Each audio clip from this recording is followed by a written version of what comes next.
Still having dreams about that Willie. Do you want to talk about it, or you okay?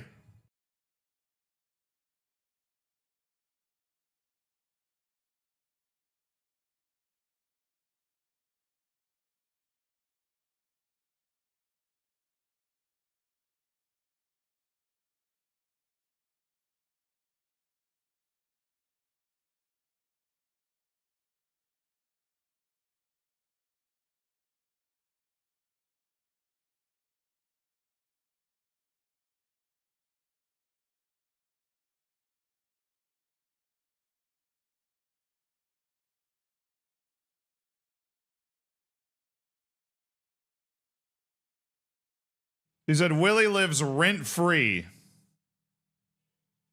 in that guy's head. Does Willie not live rent-free in yours? Are you admitting that Willie does not live rent-free in your head?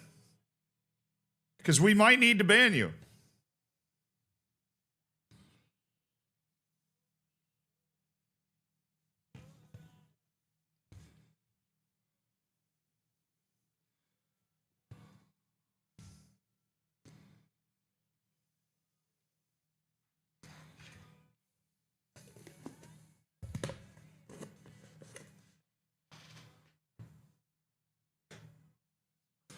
He's got to pay for that. Boys, get him!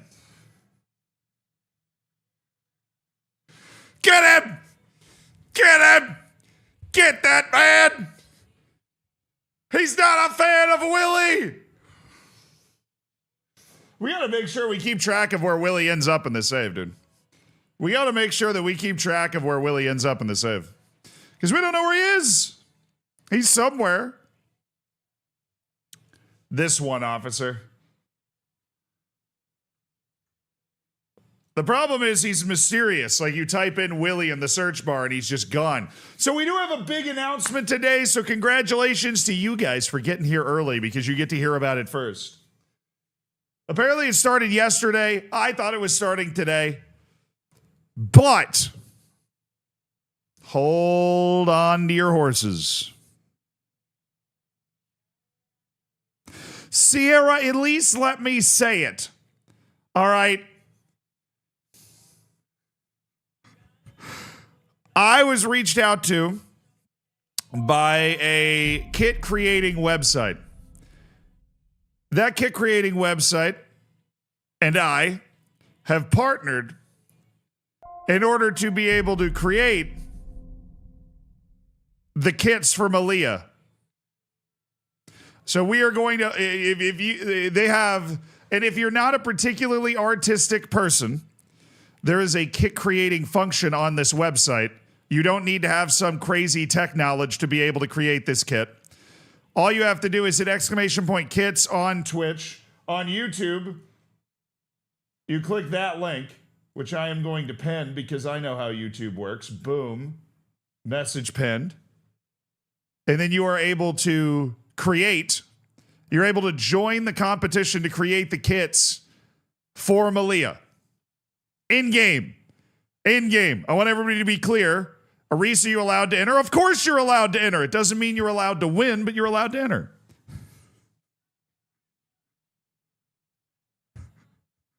Yeah, it is basically, I had a meeting with the guys and I'm so unartistic, and they showed me how it works.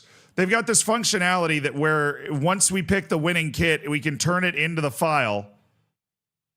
And then once we turn it into like the right file, I can literally just import it right into the game. So we're going to get a home kit and an away kit from this competition. Everybody's welcome to join. There's no skin off your back to join if you want to, join this. Wait, hold on. It's ! Kit. I got to get rid of the other command. Oh, goodness. We have an ! Kits, which I have to remove. I have so many commands. It's unbelievable.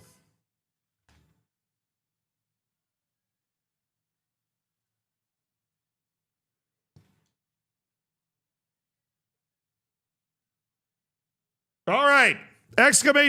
Kit. ! Kit. Save my boy from the reserves. Hashtag justice for Joel Rojas. We'll get there. I'm just saying. Here, let me pull it up for you guys as well. So you guys see what it looks like. Maybe it's a little less scary. Just a fun little thing that we're able to do. Here, let me get rid of my face. And you guys are so locked in. Theo, thank you for the 5 gifted subs. Theo, Andreski, Diabolo, Callum, Ruvenen, and Checkdo. Welcome to the Hammers. Enjoy the bacon. Enjoy the emotes. But you were not the first subs of the day. Thank you, though, for the 5 gifted. You have like 5 gifted for every stream. Well, what's your gifted sub stream streak, dude? It's insane. W. Theo. Thank you, Theo, for giving so many people the bacon, the emotes, and the ad-free. Hell yeah. But the first sub of the day was Joel Stockdale with the 4 months. Huge W. Joel. Incorruptible Judge, thank you for the 14 months. UD Malia, till we die. Also, RS Thessalonicus, till we die. It's a solid club right there. Striker, thank you for the 30 months. And Lucas, thank you for the 2 months. Welcome back to the Hammers. There better be some willies on the kit. There might be. Design a UD Malia kit for Zealand to use in his football manager save. The kit creators are partnering with Zealand for our second creator series. Zealand's a content. Yeah, you know who I am, probably. If you're here, you probably figured that part out by now. Zealand is currently running an FM26 playthrough with Malia, a club from the Spanish exclave based geographically in the continent of Africa. Zealand and I thought Malia would make for an interesting competition. You can watch the content there. In Zealand's words, oh, excuse me, calm down. In Zealand's words, UD Malia is a truly unique club. It's a piece of Spain on the African continent, a meeting point, a melting pot of 2 worlds so often intertwined. It is home to a unique combination of North African and Spanish culture with a history all its own. Now it's ready for the spotlight, carrying Africa into European competition. Ooh. Ooh. Ooh. Ooh. Ooh, sounds intriguing. Sounds very interesting. The design must be a home or an away kit for Malia. Home or away. The design must use real or modified Malia crests. No other crests are allowed. The design must use any branding or no branding at all, so anything there. The shirt may feature any front of shirt sponsors, but none are required. Any colors are allowed. Any sleeve patches are allowed. Imagery of any player, manager, or football staff, current or former, is not allowed. Realistic imagery of any person is not allowed as well, so you can't just put a person on the kit. Yeah. Bro's glazing himself? Absolutely he is. I'm Zealand. Right, okay. And then it gives you some details about what they currently wear. Contacts and questions there as well. And that's the competition. It already has 82 entries, chat. The 2 kits will be chosen. Basically, there will be a winner of the vote. There's going to be like a Swiss tournament style vote with all of the kits. There will be a winner selected via that tournament. Then I'm going to sit down and select the other winner to balance that out. So one's going to be the home kit or the away kit. The winner is going to be a home kit or an away kit. We'll decide which one it is, really. And then I'm going to pick one that kind of balances that out. So there's going to be one winner that wins like a voted tournament on the site that we'll keep track of on stream. And then there's going to be a second winner that I pick to balance that out. The vote will be held right here. If you watch the streams, you will be able to keep up to date with what happens with the vote. The last thing I don't remember, so maybe, yeah, March 2nd is when you have 5 days, 6 days, basically. You have 6 days to submit your kits before the voting can begin, chat. 6 days to submit your kits until the voting can begin. Understood? Does it make sense? Of course it does. You guys are smart. Now, that's great news. That'll be up for the next 6 days. I'll post a little something maybe about it in the subsection of the Discord as well, just to give you guys a little jump start. Remember, if you are a member on YouTube, you also have access to the subsection of the Discord, so be sure to hop in there, dog. Now, it's a blizzard in New York, or it was. It's a bright, sunny day today. But because there's 30 inches of snow all around, my ancestors would have been freezing to death. The inconvenience that I face is that all I have left to put on this little fold over is peanut butter. Somehow we make do.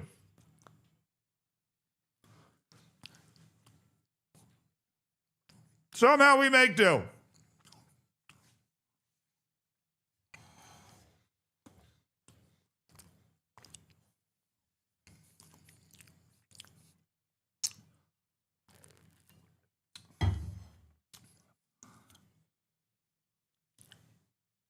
Is why the answer to that question, every time I'm like, oh, I studied history. Like I have a degree in history or whatever.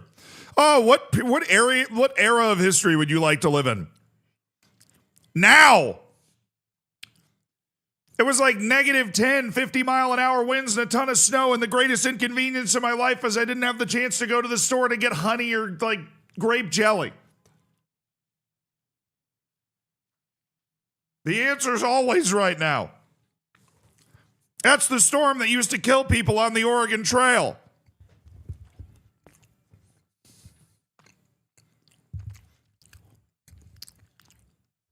Someone get this man a pizza? Nah, dude. Honestly, most of the time, I'd probably take a peanut butter sandwich over pizza. And I really like pizza.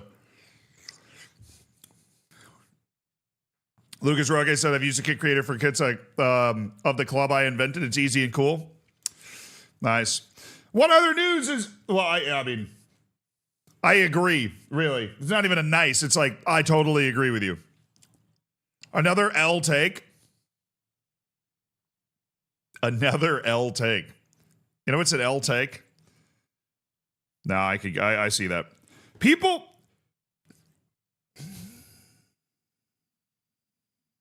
I'm going to say something. A lot of people seem to really love pizza. I just like it.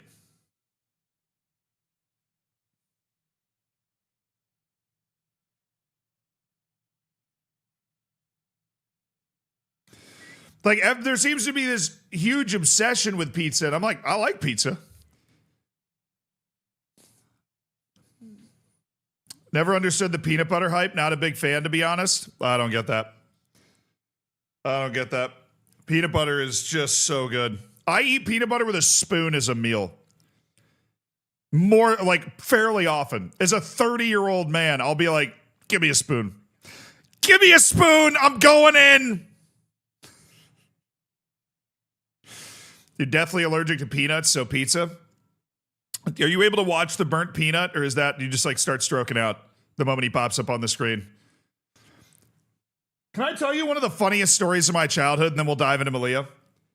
When I was in high school, all right, I went to public high school in Florida, pretty close to the Hunger Games and overall vibe. I was in whatever, like the AP US history class. Okay, so there's the thing called advanced placement in the United States, like AP. You basically take a class the whole year and then take a test at the end of it. It's like preparatory college courses. They look really good in college applications and stuff, and they're for like the smart kids. And so I'm in AP US history, and I missed school one day. I can't remember why I missed school. I was playing hooky like Creed Bratton in the office, and then I got on the bus, and then all of a sudden I was headed to school anyways. But I missed AP US history one day. You know, maybe I just went to the McDonald's down the street. Big Macs were calling my name. But my mom is a lovely mom, right? You've met Mom Bot. She would make me, because in my high school was so big that we had 3 lunch periods. The first lunch period would start at like 10:30 in the morning, which is not lunchtime. And the third lunch period would start at, past 1 p.m., which when you're waking up at 7 a.m. is a bit late. So my mom would whip me up a peanut butter and jelly sandwich every day. Just a little PB&J. I'd grab it on the way out the door. Sometimes I'd make it because she'd be busy with something else. But, generally every day I had a peanut butter and jelly sandwich in a same little Tupperware. I would like reuse the same Tupperware, and I would just whip it out in AP US history and eat it every day. I was cool with the teacher. Like I would just get my little sandwich out and I would eat my sandwich. You know what I'm saying? I did this for months in AP US history. For months, I would be eating this sandwich.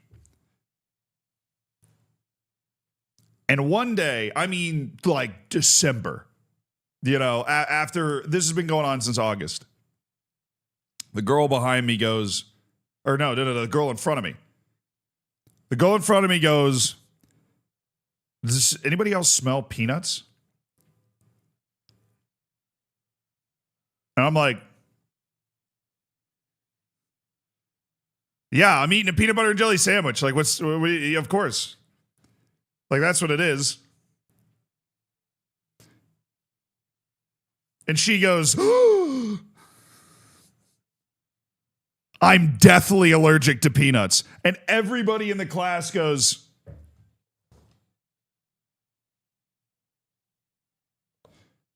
apparently,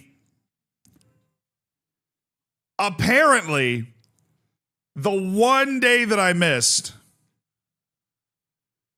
a school medical officer came into the class and said, everybody, please refrain from consuming any peanut butter, peanuts of any kind in this classroom because somebody that you share the class with has a deathly allergy to peanuts.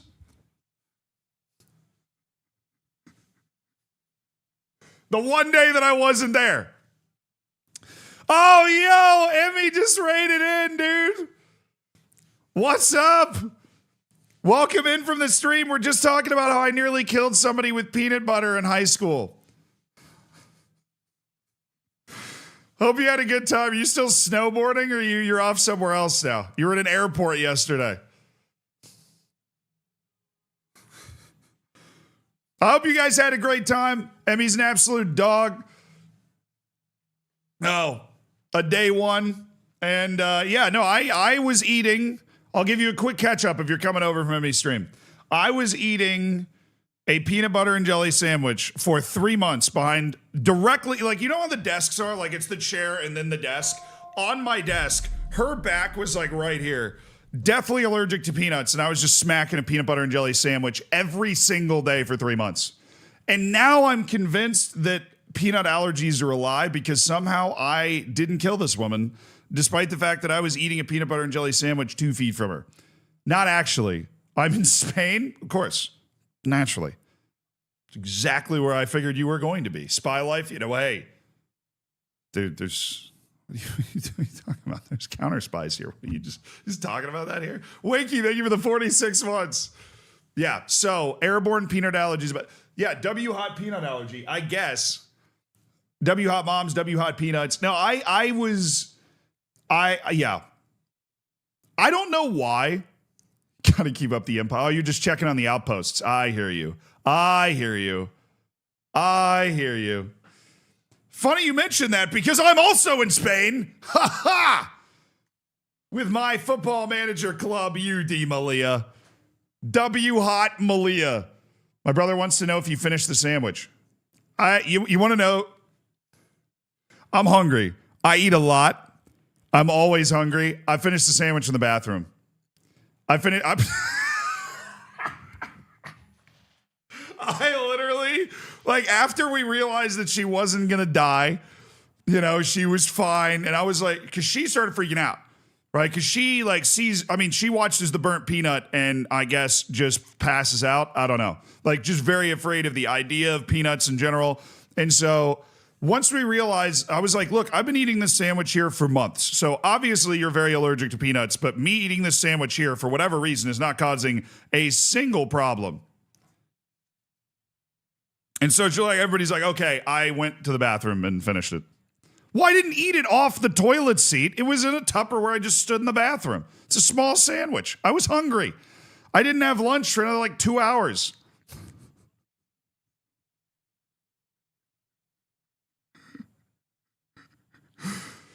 But anyways, that was my experience with the stupid peanut allergies. Emmy, thank you for raiding in. Glad to know you're doing well.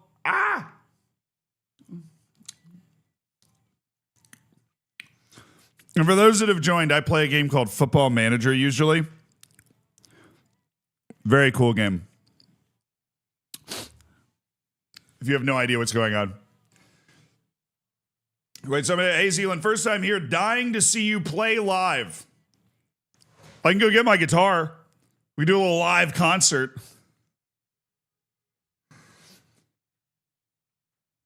I can play live, you know.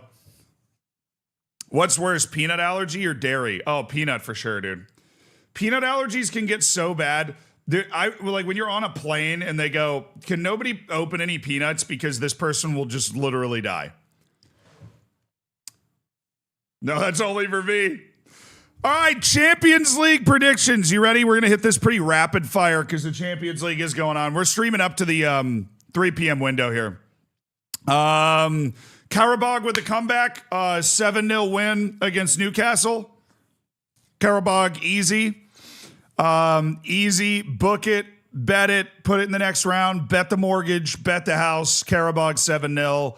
They're through to the next round. No problem at all. Atletico Madrid against Club Brugge.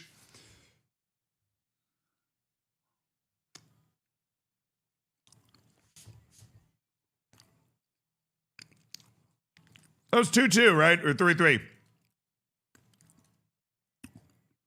All right, jokes aside, Newcastle, that tie's already over. Leverkusen sees this out pretty comfortably. I'm thinking like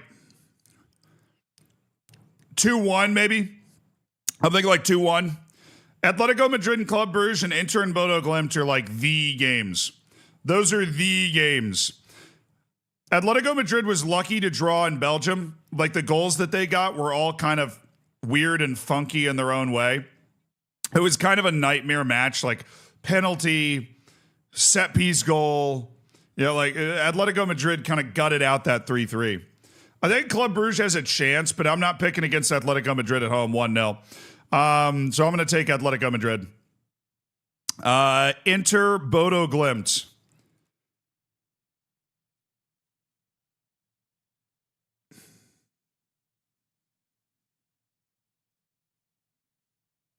Are they actually, chat? Are they actually going to do it? Are they actually going to do it, chat? Are they actually going to do it?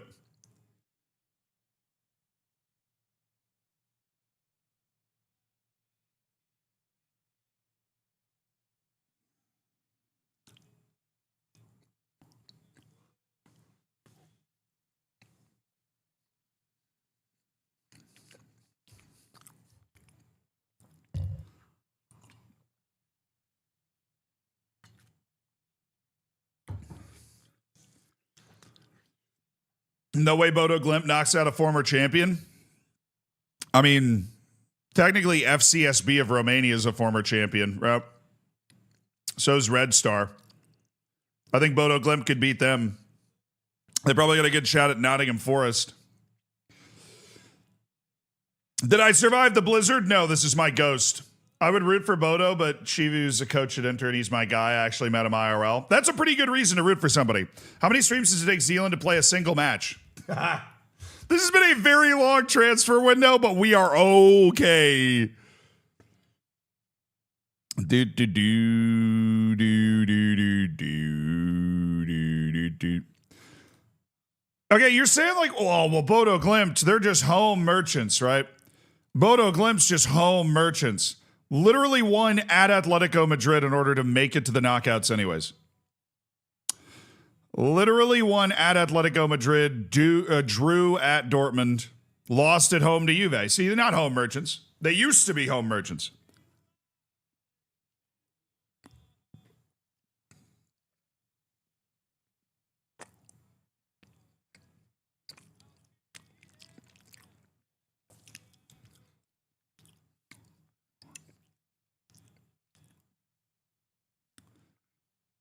Dude, if Bodo Glimt wins this or just loses it by 1 goal,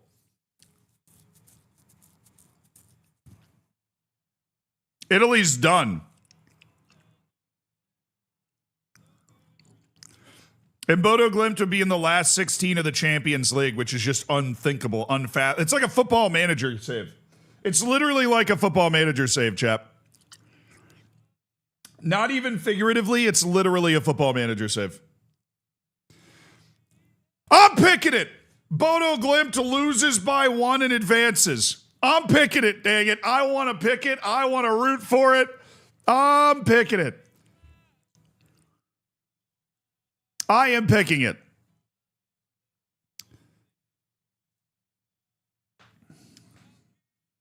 Bodo, yeah. Bodo Glimpse just save scumming. Bunch of save scumming losers. Unbelievable.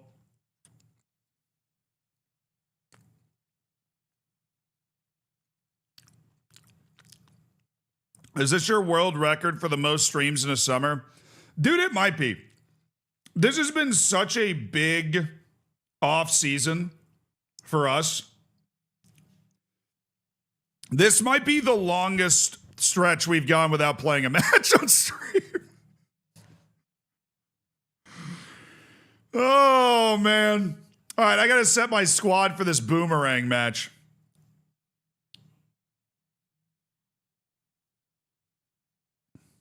All right, I want my starting 11. We should save this, by the way, so that we don't have to like re-put this in every time. Abbas Jahangiri, Danny Yanez, Paulo Victor, Bongani Van Rooyen, Madhu Murcia, Pinkert. Oh, Melanda's here. Yeah, baby. Pinkert, Melanda, Madhu Murcia. Madhu Murcia continues to hold down the spot. Kola Namani.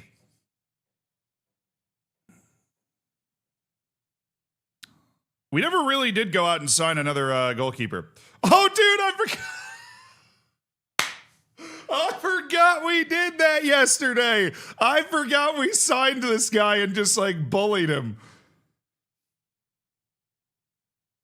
I forgot we did that.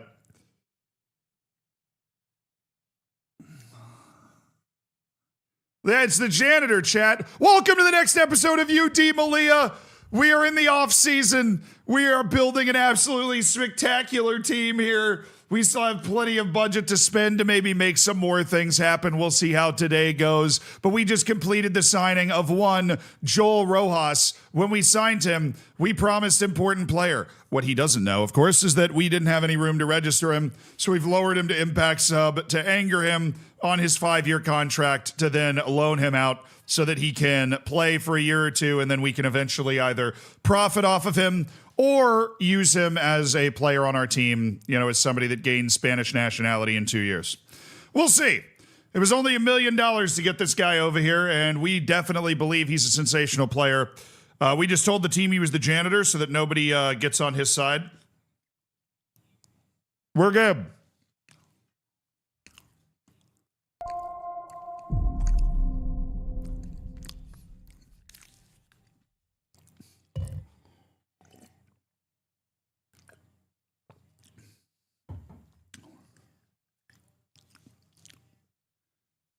You need to set your specific training for players? Oh, we're going to.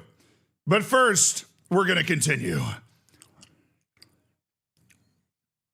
Do we have any active transfers? Because we made some big sales as well. I mean, this has been an unbelievable transfer window just in terms of everything going through. So Keiki's agreed to go on loan to Cordoba, which is actually great because now he's on loan in Spain. So he will be 6 months away from gaining Spanish nationality. Which, you know, at which point we could totally use him again because he's South American, and so he's going to be working his way towards that. And then Nico, we're waiting on a loan for Nico and a loan for Facundo Aguirre. Bravo out of Slovenia. No. Nope. Well, Curbelo is, he rejected those. Well, that's good. Yeah, Keiki's already on loan. Curbelo's on loan. It just doesn't remove, like, it's not active anymore. And then Kenneth Gonzalez is going to join us eventually. Man, so many fun, good things are happening, chat. So many fun, good things are happening. Oh, yeah. Chippy, thank you for the 8 months. Appreciate you supporting the stream, my man. Thank you for the 2 months, Shaz Mundo and Sweaty Twisted. Thank you so much for the 5 months. All I ask, Zealand, is say my name. Never. Never!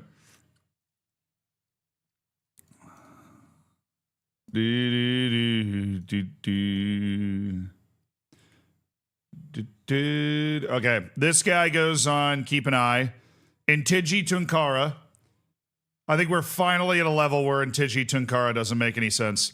I wanted that guy when we were in the 4th division and the 3rd division and probably the 2nd division too. And we definitely thought about it in the 1st division as well. You know, last year. Intigi's got game. He's got game. Good day, Zealand. Have you seen my dad joke? He went out for Mike 15 months ago.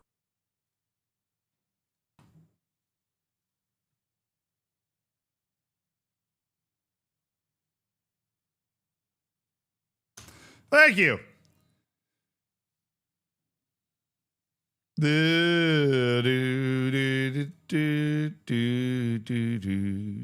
Junior Taram's new contract extends his release clause. Yeah, it's up to $60 million. That just gives us the complete freedom to sell him for whatever we want. He's not going to sell for anywhere close to that.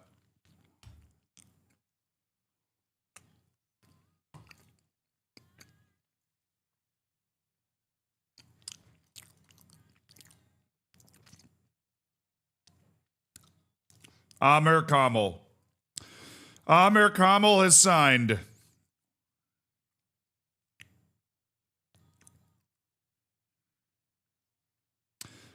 Dude, Olivest feels that the player doesn't have enough interest.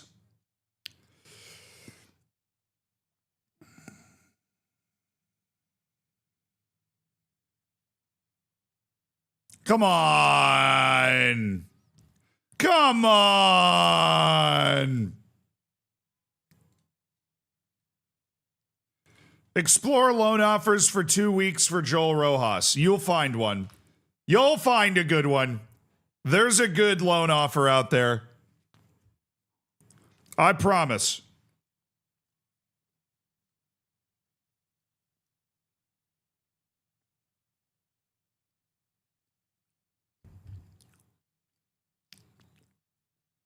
I'm sorry.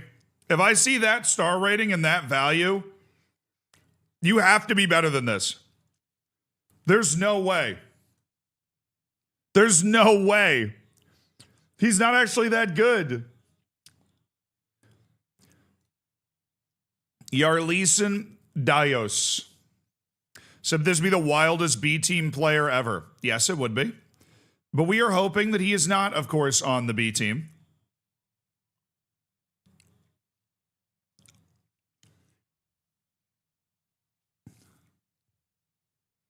I probably should sign this guy.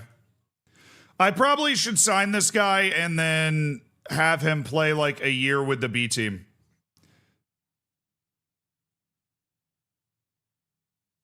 I don't think he plays for Mallorca. No, he has not made an appearance for Mallorca. I'll tell you what, he'd make an appearance for my B team. And that's all he needs, man. He's always reserved. I'm going to buy him. Dead. I'm going to buy him. I do not want to pay up front, though. Let me keep it a stack real quick. Okay. We have to pay $2.9 million up front.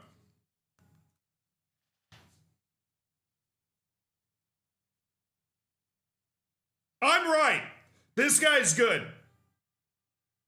He says, hoping to confirm that he's actually right and that this guy's actually good. Why did you lie in your video? I always read minimum wage and January transfer window deadline rules and check the expiration date of my players' contracts. I was manifesting, Lord Vroom. I was manifesting. Manifesting.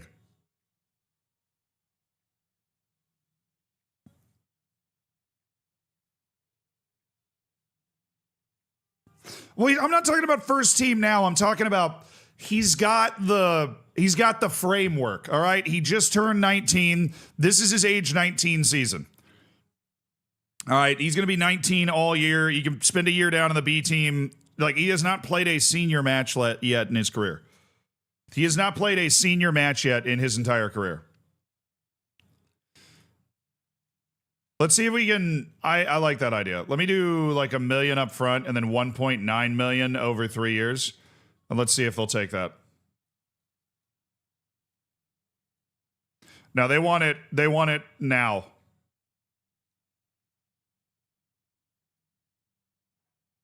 They want it now.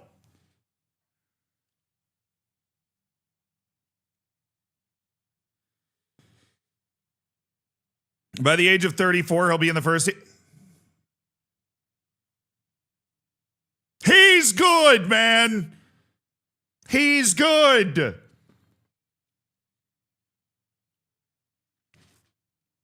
Could just use him as our backup, too. We could literally just use him as our first team backup this year.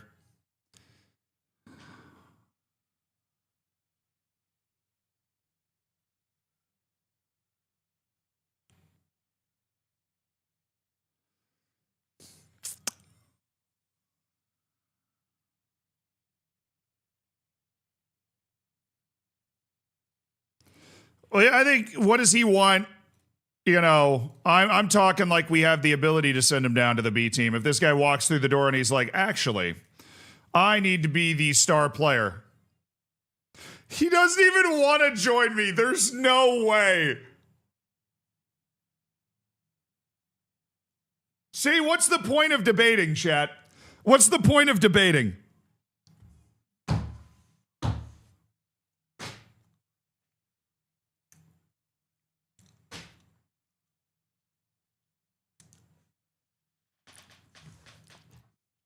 Why? You know, we're having this debate. We got to check first.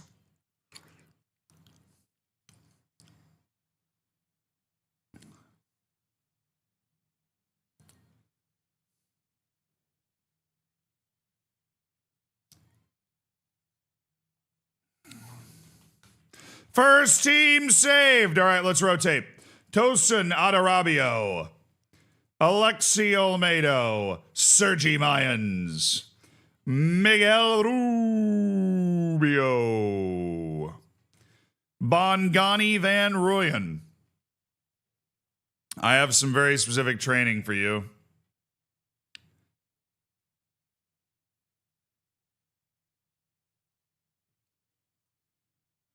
And I am also going to have you step over to the left back side, Bongani Van Rooyen.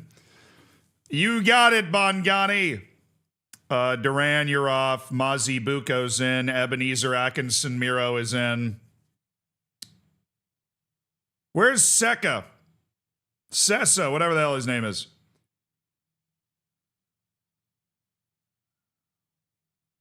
Yanez, you're off. Kelvin Mbambo, you're in. Hashemi, you're off for Makete. And Yanez is off for... Oh, we've got interest for Habib. Come on, Habibi.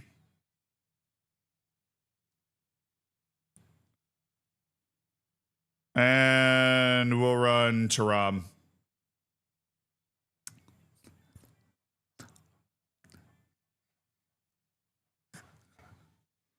God, great song. Then we have Pedro Lopez, who's working his way back from his latest, greatest injury.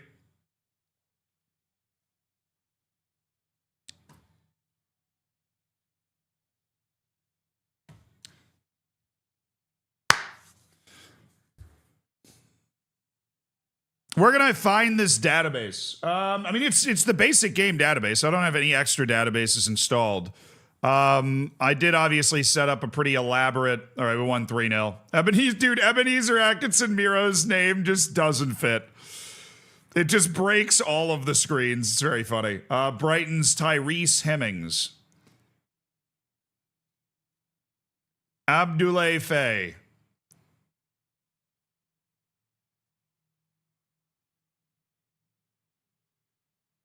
Damn if that guy ain't balling out. All right, 26 players. Billy Safudis. I feel like I've seen you before, Billy. You and I, we've met before. Sophocles Sivlidis. Pasalidis. Sophocles Pasalidis. Pasawadis. Zolt Varga. Julius Gottschalk.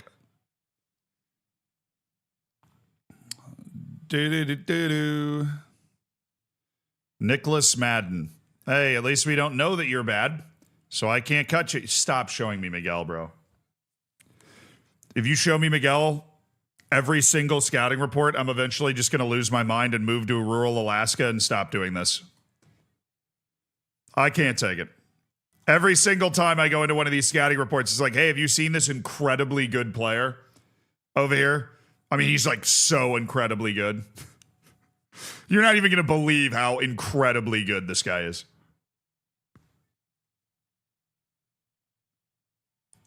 (16-19) passing. All right. Lorenzo Colombo.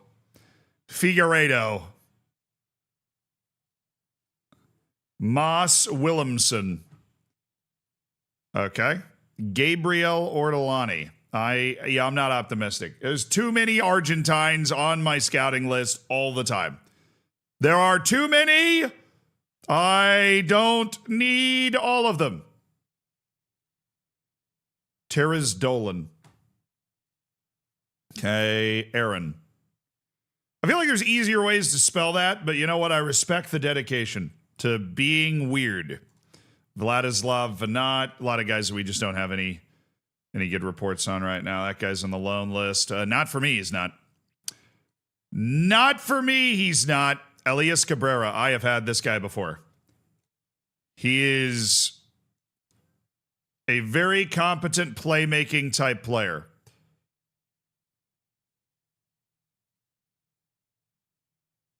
Tobias Andrada. Yeah, I'm good. Thanks for playing. Did we win?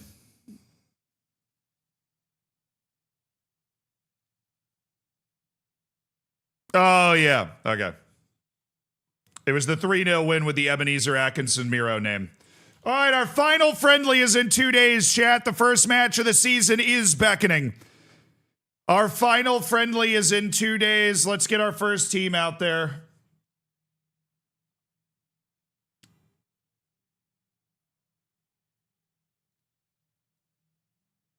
You're too sweet for me. You're too sweet for me. These guys are going to be really sharp. All right, Taram. We have loan offers now that we've extended his contract. That is great news. Bastia and Elche in the second division. I mean, Bastia's League 2. Alvari. Okay. Oh, Liga Portugal. Are they all regular starter? Look, wherever you want to play. Wherever you're most comfortable playing, Junior Taram. Wherever you're most comfortable playing. That's where I want you to go. Wherever you're most comfortable playing. North Star, welcome to the Hammers. Enjoy the bacon and the emotes. Thanks for sending $5 of Jeff Bezos' money. And Pongs, man, thank you so much for the same. And just 5 with the 3 months. What's up, brother? Congrats on cooking your bacon. Manage a friendly, just give us a game? No.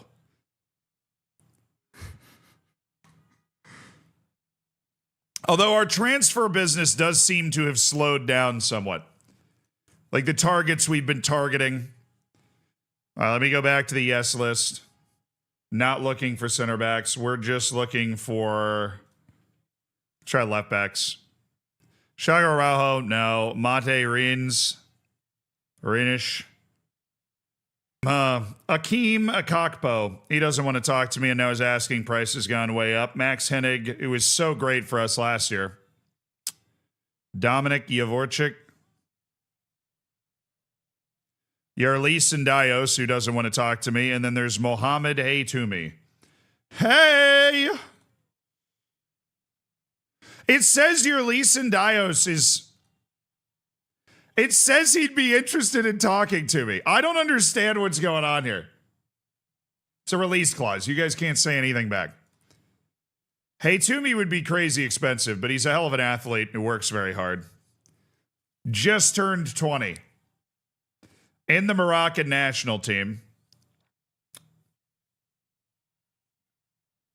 Has no jumping reach, so he can't play the center back position. He's kind of pigeonholed into that one spot on the field. And the asking price the asking price is what scared everybody away from signing him. Everybody would have wanted that guy. But for that amount of money, it's tough. Sekou Drame, the 5 work rate scares everybody off. Yerson Valbuena. Yeah, I mean, the Colombia scares everybody off there. Anas Ilupeyu. Oh, you know what? I'm going to add something. Excuse me. We can sort by value.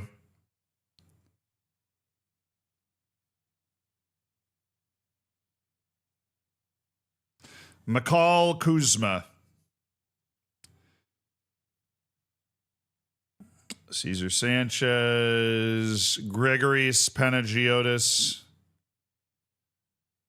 Oh, this is the big Aussie.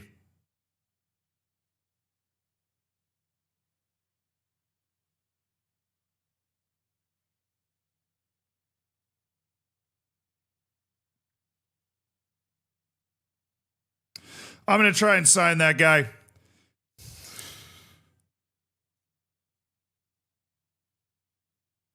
I wish this guy played wing.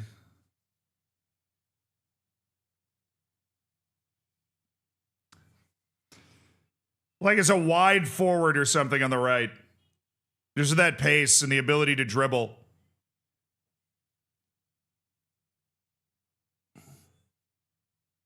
I think I can make this kid a star. I'm not going to lie, chat. Make him a left back. Wait. That one?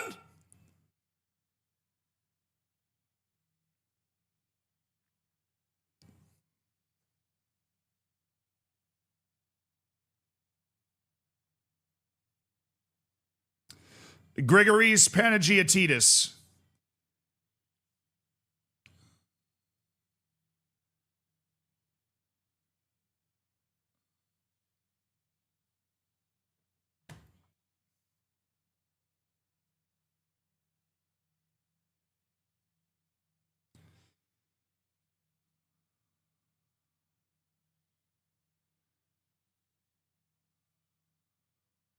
No, he is Greek. That's the only reason we're looking at him.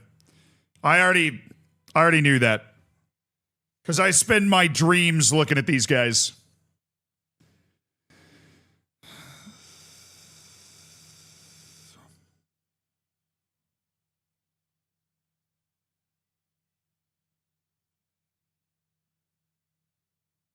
Did I sign that 4'9" goalkeeper? He's 5'9" and he has a torn ACL.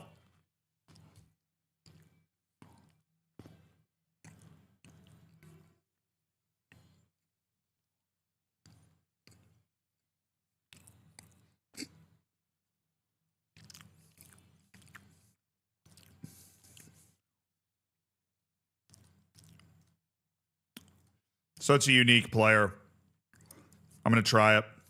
And then Jesus Cedeno. Looks like the release clause is 2.2.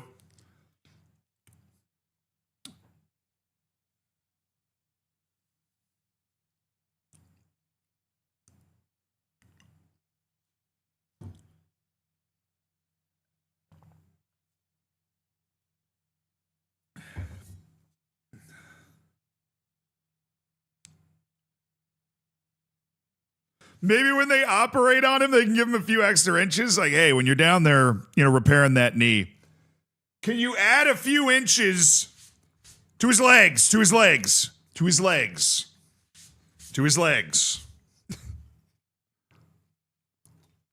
to his legs?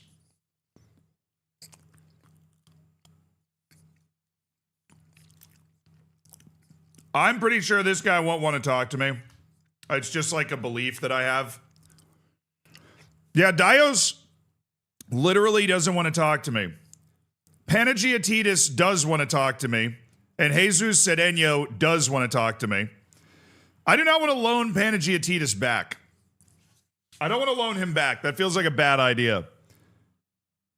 How is he still eating, coming back in 10?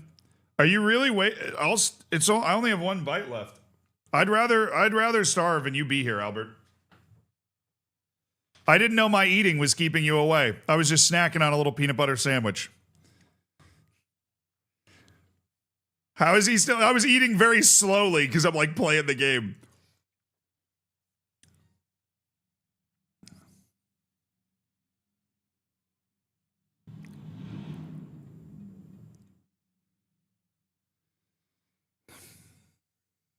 He's allergic? Ah, it's the peanut allergy for Albert. That's what it is.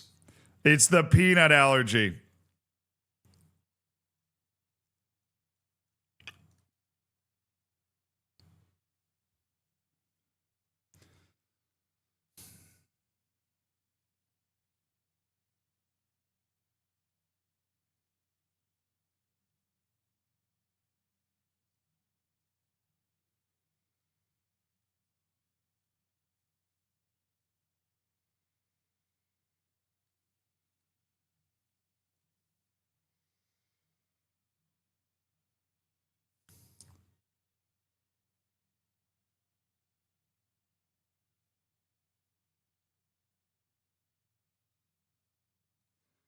Finally. Finally!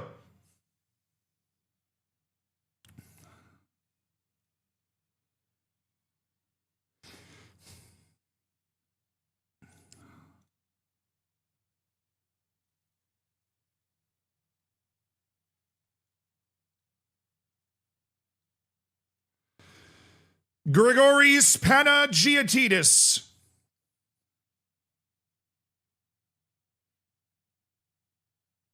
No, he has more interest in us than Hearts. He ain't going to Hearts.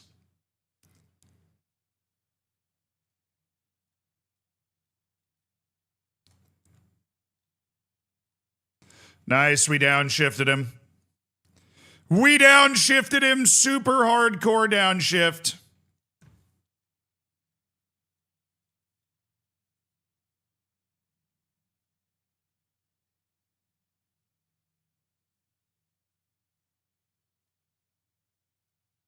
So they're the exact same negotiation we just had.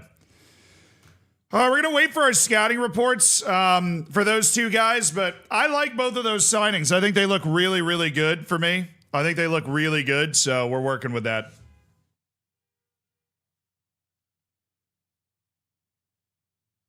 The noise you make when eating is pretty rough. I suppose on YouTube you don't have like music over it. So you just listen to me smacking peanut butter. Lamine Bey. He's pretty good. He's way too expensive for us right now, but if that were to ever change, Bruno Laborda, yeah, nothing we can do with that right now. Later, Riascos.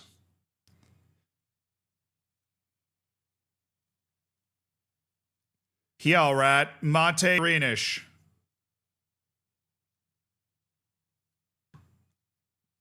Ahmed Al. Whoa.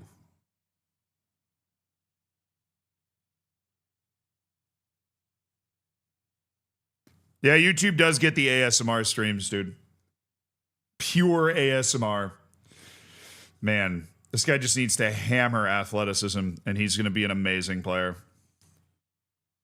Mauricio Gonzalez. Patrick Zaria.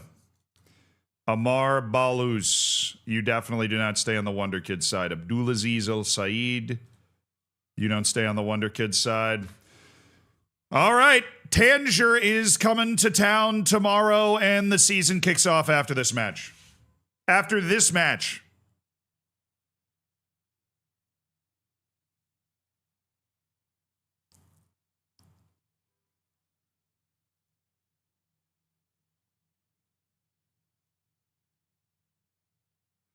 Oh, that's one of those guys that I just can't afford to go after. Who've made an offer? Lugo in the 3rd division? I mean, I guess.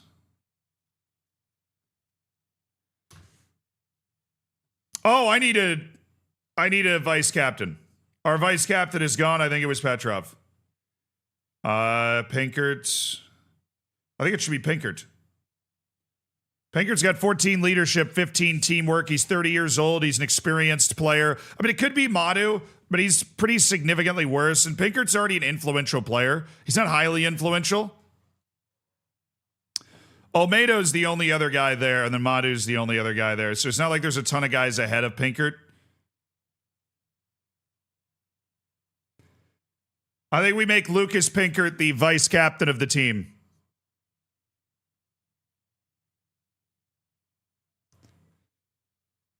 Rubio's homegrown. Was he not already? Is this live, like legit live? Yeah. 100%, dude. What's misophonia?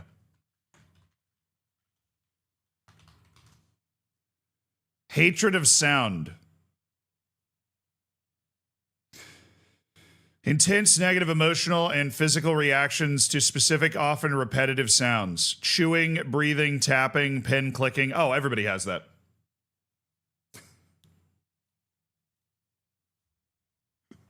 Everybody has that, dude. Lucas Pinkert is now the vice captain of the team. Somebody's clicking their pen loud enough?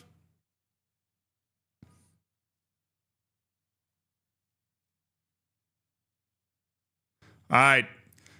We already set our first team to be out there, so it is fully a first team match against Tanger. And then after this, our final friendly of the preseason, we are headed to La Liga play.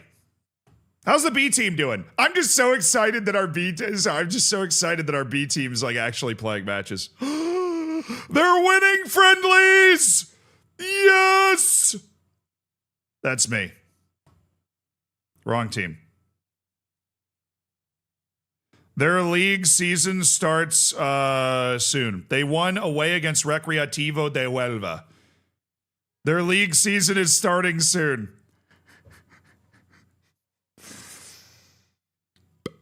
Let me... Hold on. Everybody calm down. All right, chill.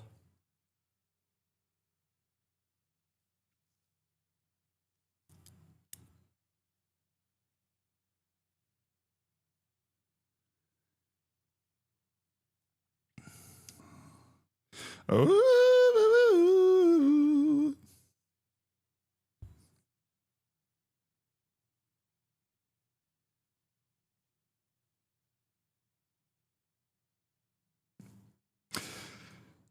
I'm sending Rojas down. I'm sending the janitor down, dude. I'm sending the janitor down. I think he can play for them and then loan to somebody. Based off my understanding of everything, he can play for them and then loan to somebody. I'm sending the janitor to the B team to just absolutely shred. Grampus, thank you for the prime, dude. Welcome to the Hammers. Enjoy your bacon, enjoy your emotes, enjoy your lack of ads, courtesy of Jeff Bezos, and welcome to an elite online gaming community.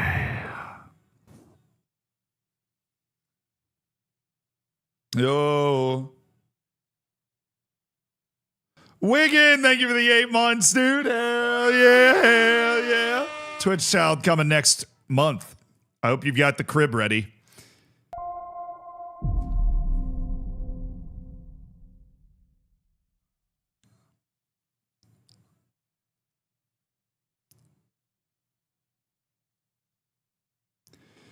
Do, do, do, do, do, do, do, do, do, do, do.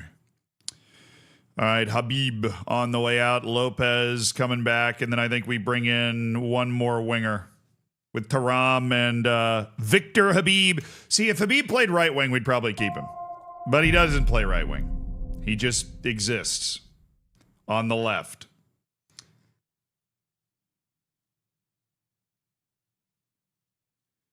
Alison Santos. It's just not actually that good.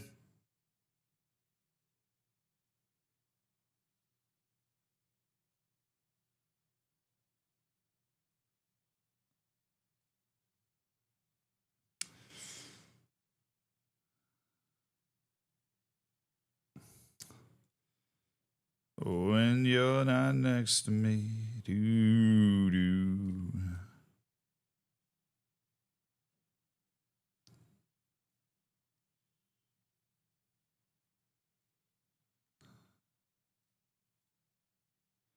No, Yerson Valbuena's not even a super high potential guy anymore. No. We found the flaws in Yerson Valbuena. David Shalina. Yeah, he's okay. Patrick Abonizio. Man, he's nasty with it. Diego Diaz.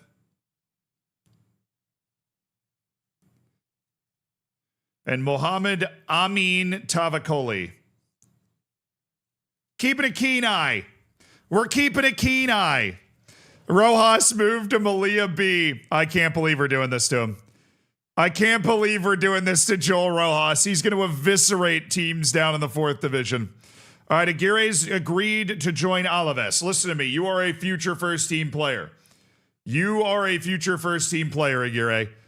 I need you to just fine-tune your skills and spend a year playing in Spain that's not with me, all right? You are a future first-team guy.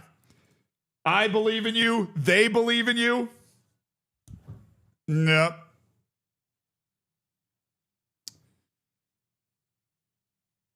How close do you have to track B-team registration rules? I mean, they're only allowed to register 23 players. There's no non-EU rule down there. Keiki scored in his debut for Cordoba. That's pretty sick. So you should track it some. I mean, if you're counting on like 30 guys being able to play, that's obviously not going to happen. I'm assuming we won. I kind of just, yeah. Oh, only 1-0. Whoops. Probably should have been a little better than that. No, this dude's expensive. It's the only reason he's not going to be over there. Dude, we finished scouting Cedeno again, and it's not giving me any information about his potential at all. We're getting none. Once again, we've managed to get none. Somebody find me a scout that can figure out how good this guy is. Please. Louis, thank you for the 34 months. Holy. Jazz Eddie with the 48 months. 4 years, Jazz Eddie. 4 years. And Wormy or Walnut, thank you for the 27 months. I'm in a slope stability class watching your stream right now. As long as you're paying enough attention that you're going to be able to pass the exam and keep the slope stable, then I support your decision.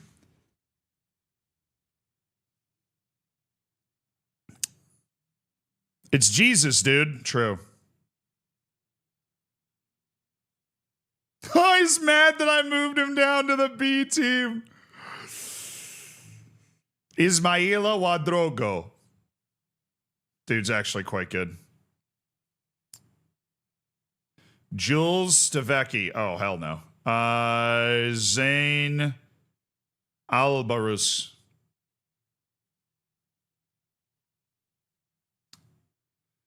All right. How are we going to handle this, chat? I don't think my coach is going to get this right.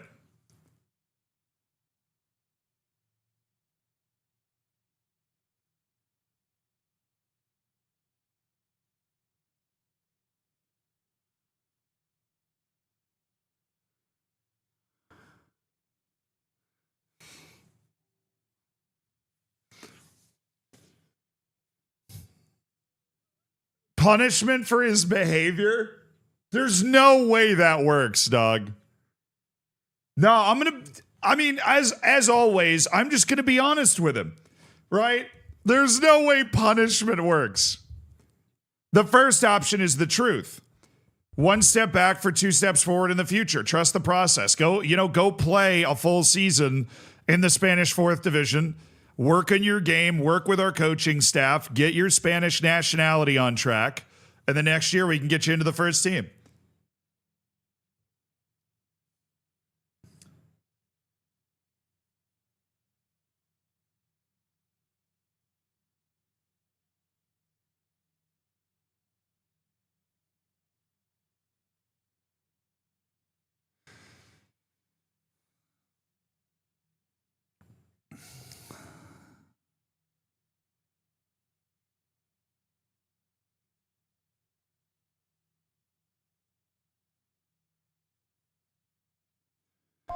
Oh, Joel, my sweet summer child. Jazz Eddie, thank you for the 5 gifted subs, my dude.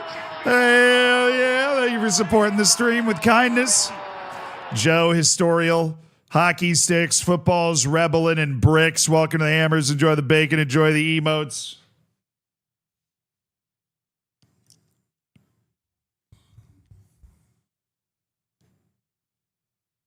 He will be your downfall, and rightfully so. I don't think he'll be my downfall, chat. I think Joel Rojas will be my greatest success. I think that Joel Rojas will be my greatest success. Forrester, thank you for the 58 months.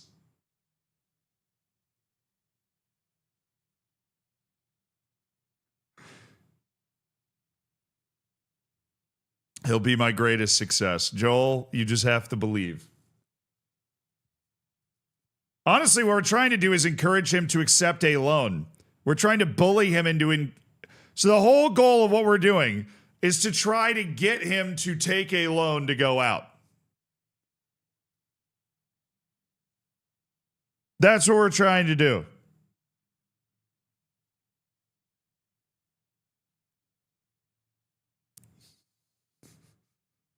He will be my greatest success.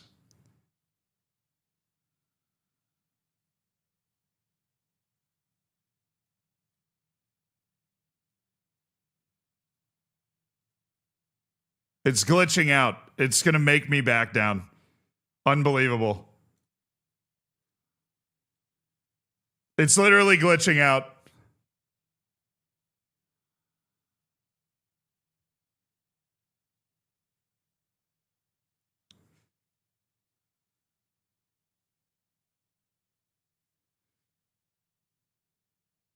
The game's punishing you?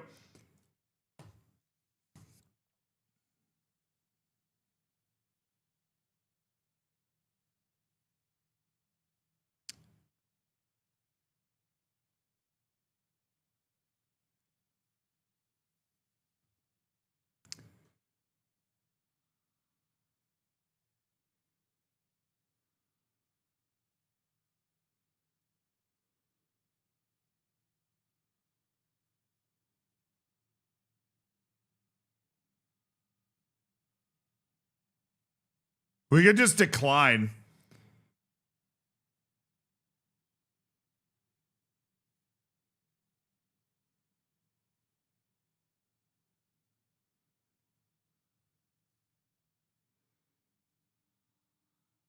We could try a save and reload. I've never tried that before, so let's try it. Let's just save and reload to see what happens.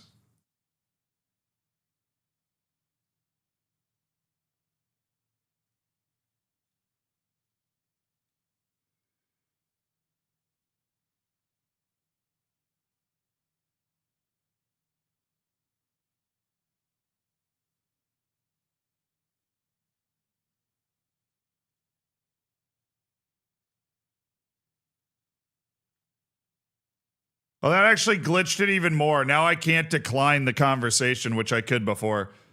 It's literally like, I think we just vacation past it. Where's the, where am I? We're on a little 1-day holiday, chat.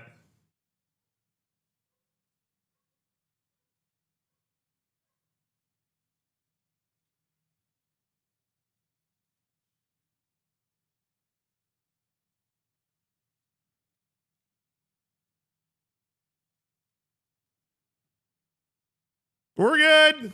We're good.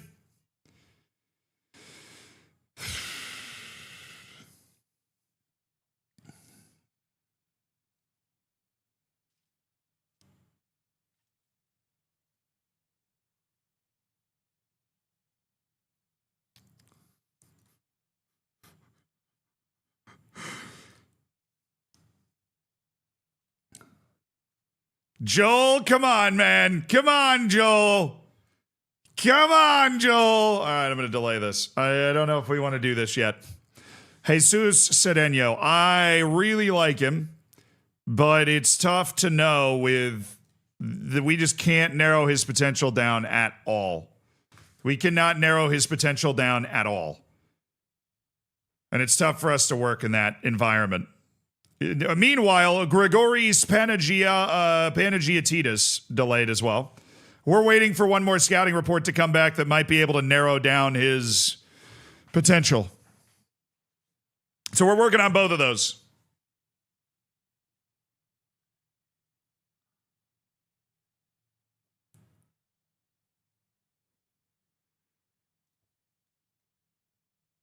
Francisco Escobar. PSV have made an offer for Weston McKennie. That feels like a match made in heaven. Oh my. A moderate calf strain that has him out for 2 months. Alexi Olmedo is now out for 2 months, 2 days before the start of the season. What an absolutely exceptional time to get hurt. Guy just waltzed through the entire preseason. You know, he's nice and fit. He's ready to get going. And then all of his, holy, this guy's so good. Marcelinho Nunez, you go onto the yes list. What a great time for Olmedo to get hurt.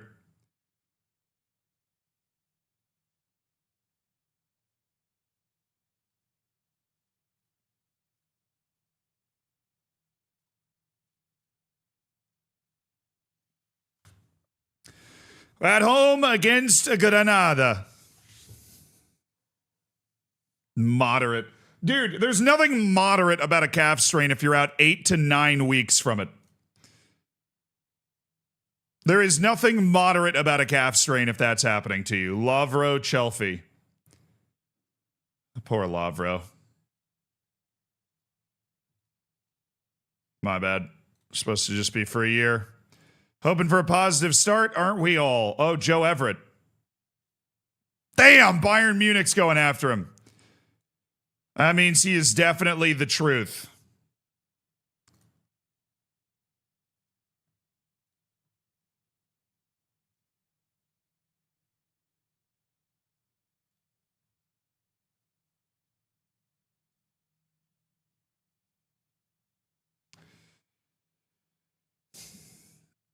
$475,000 for Victor Habib. I'm going to reject that right now. Thank you. Santiago Carrasco.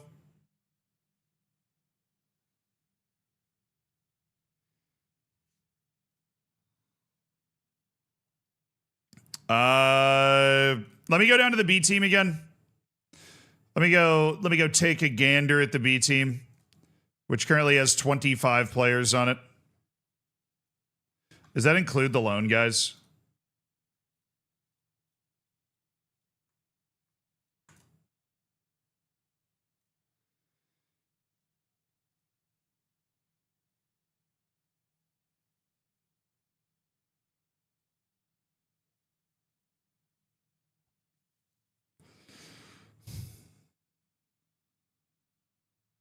Yay! Loan interest in Joel Rojas. I literally can't believe our plan is working. I can't believe our plan is working. That is ridiculous that that's working. That should not work. I can't believe we're pulling it off.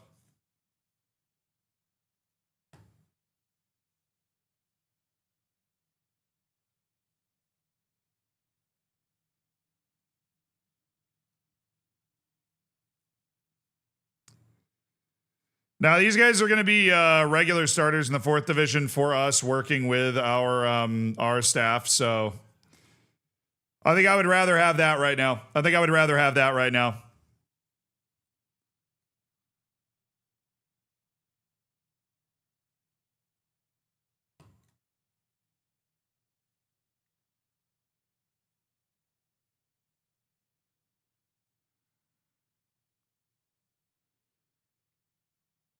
If someone comes in with an appropriate bid, then yeah, we can have a conversation. 1.7 million would be an appropriate bid. They came in with 450,000 or whatever. That's not good. That's not the amount of money that we know we can get. He now speaks good Spanish though, so shout out to him.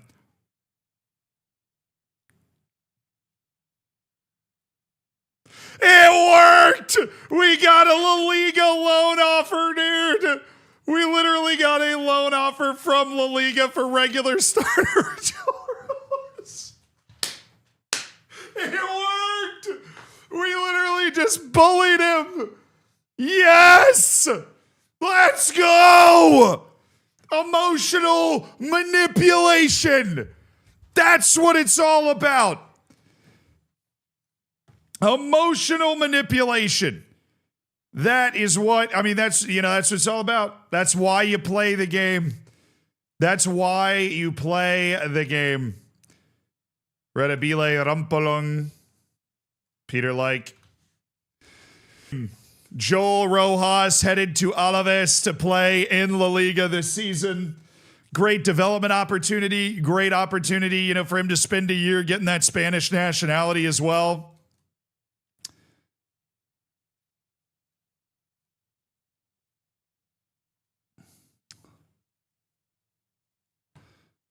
Don't kill my heart, baby, baby.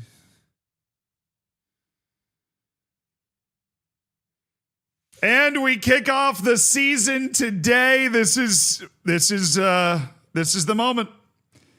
This is the moment we've been working towards.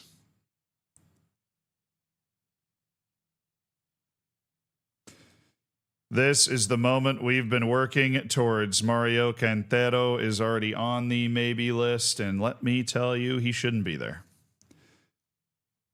Well, we've been working towards it, but then there was a 42-person scouting report that just came in right before the match. So, I figure we'll just go ahead and take a gander. Sam Surridge, what are you up to? Rian Brewster. That's what I've always called him anyways. It's probably Ryan, isn't it? Gabriel. I see, Gabriel. I see. Nahuel Avadano. Oh, he's already on Man City. I mean, what are we going to do with it at that point? What are we going to do with it at that point? He's already at Manchester City. Oh, and in Callum Kemp. Johannes Faulkner. Albert Ncolo. Patrick Abanicio. Costa Rica's Guillermo Arboine. I think. Arboine? I ain't got no idea, but he's a hell of a player. Sama Namoko. Yeah, Akeem Akokpo, Keelan Quinn. Billie Eilish, Jesus Octavio Lillingston, just the greatest name in the history of the game. Mohammad Hossein Peiravani. Yes, I know that Iran has a golden generation. I've seen it with my own eyes. Alex Lopez. Sick. Daniel Veselinov. Sheik Dukure. All right, at least we're getting some guys, some new guys. We don't really know what they got going on. Harry Collins. Okay. We're 21 years old and we still suck. Time to have some important conversations, man. Time to have some important conversations about why, who, what, when, where, why, and how. What's happening? Paris Saint-Germain, Aritz, Christos Mondas, Uraz Yilmazer.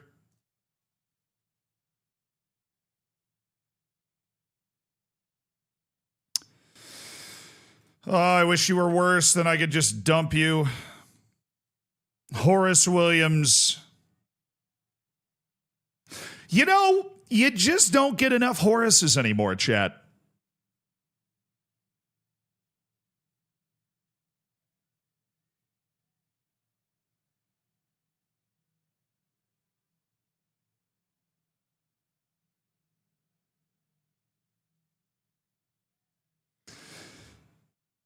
This guy a time traveler?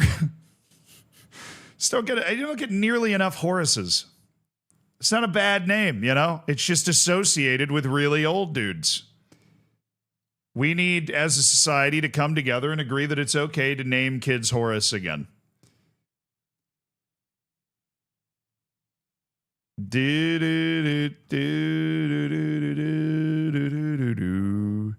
Anwar Al-Hajj.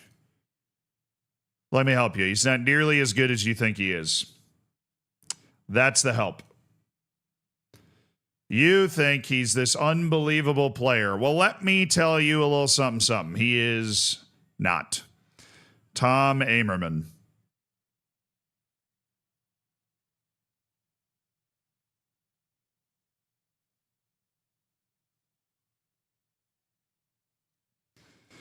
He's an into contract shortlist guy. All right, our fitness test just came in. Hell of a transfer window, chat. Obviously, it's not over.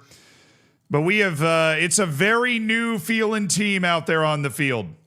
It's a very new feeling team. We've got, you know, our first batch of like real Wonderkid type players.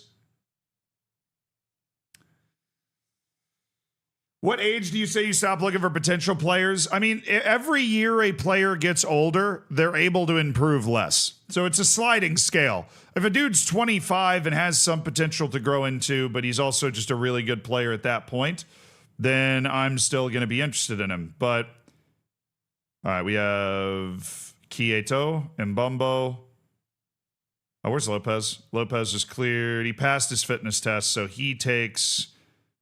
I think Quieto's spot, or we move Sessa out. We have Lopez, Quieto, Mbombo, Atkinson, Miro, Mazibuko, Mayans. We do have some spots open on the bench. We can throw Sessa and Matos in there. We'll throw Matos there and then Sessa there.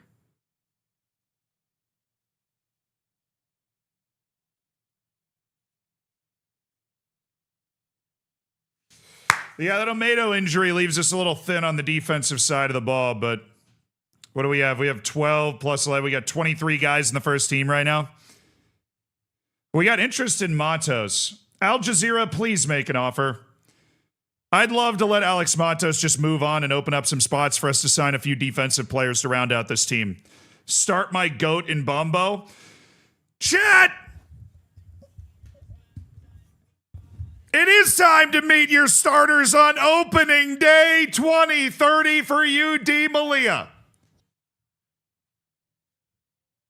In goal, the 19-year-old Nigerian international Kola Namani. We'll see if he's good enough. We'll see. At right center back, the 30-year-old checking in at 6'1" from Germany, a longtime player for Elversberg in the German lower leagues. It's vice captain Lucas Pinkert.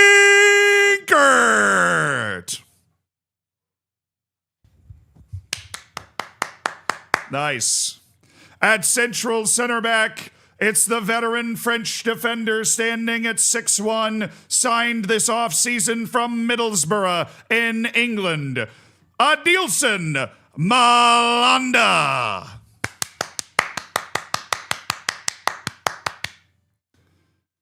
At left center back, the longtime Malia player. He's been with the team since the 3rd division. Former Barcelona Academy player from Mali, standing 6'1", Madu Murcia.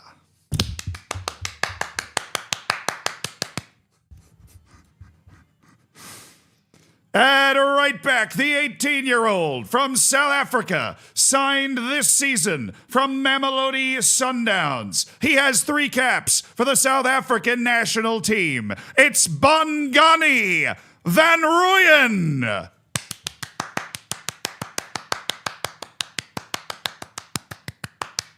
They need a piece of paper to jump through. They're running on the field one at a time through the smoke, chat. You see the vision. At left wing back, the 29-year-old Brazilian, standing 5'11", signed this offseason from Mlada Boleslav in the Czech Republic. Former player for Forense, Santa Clara, Śląsk Wrocław, and Internacional in Brazil. It's Paulo Victor.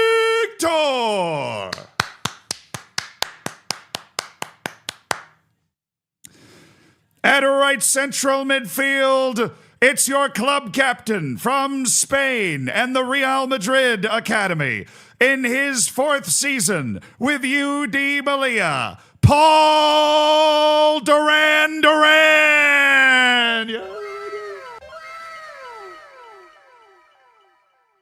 Nope, the music. No, the music ended.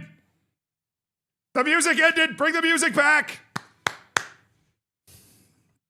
And in midfield, next to him, the 19-year-old from the Islamic Republic of Iran, signed from Tractor SC in the Iranian League this past season. He has 10 caps for the Iranian national team. Abbas Jahangiri.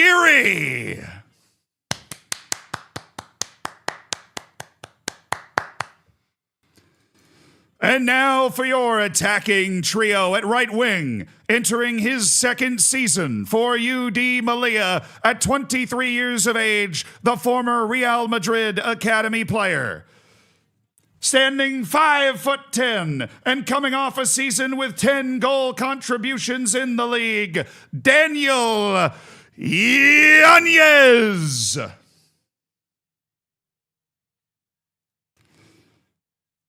At left wing, the 21-year-old South African with an unbelievable 22 caps and 4 goals for the South African national team. He signed this offseason from Hapoel Tel Aviv for $2.8 million. It's Emil. He's that white boy!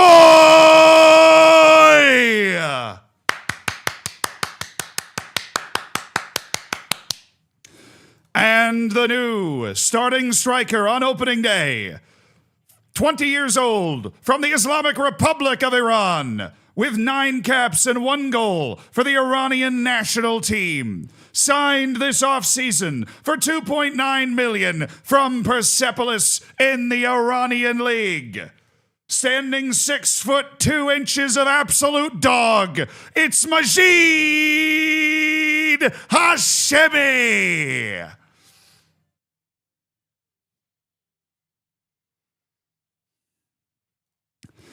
On the bench, Alvaro, Tosin Adarabio, Sergi Mayans, Miguel Rubio, Francesco Sessa, Alex Matos, Zolani Mazibuco, Ebenezer Atkinson Miro, Pedro Lopez, Daniele Quieto, Calvin Mbambo, and Mosoabi Mokete. Let's get it, baby!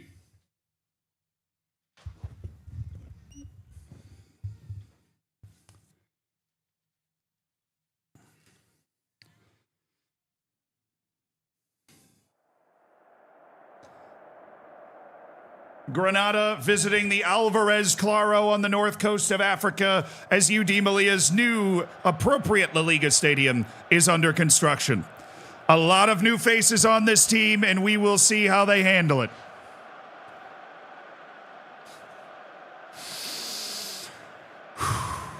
The stunning 8th place finish from UD Malia last season, they missed Europe by 3 points. This season, they are once again projected to go down, playing in a stadium of less than 7,000 seats.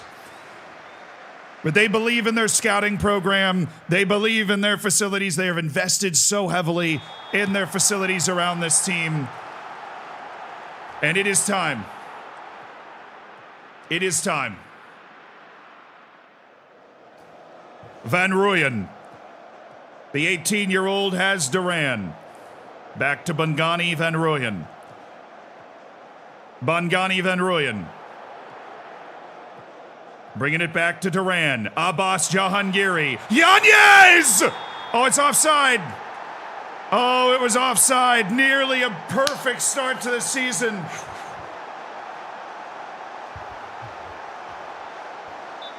Right there, chat. We're right there. We're right there. We're right there.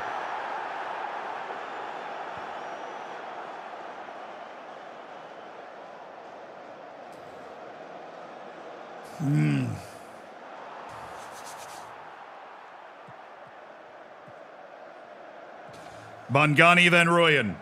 Bongani Van Rooyen. Check back by Van Rooyen. Duran. There's Pinkert, Jahangiri, Victor. Paulo Victor. Oh, Paulo Victor, the Brazilian. Nearly an own goal. The pressure from UD Malia is unquenchable.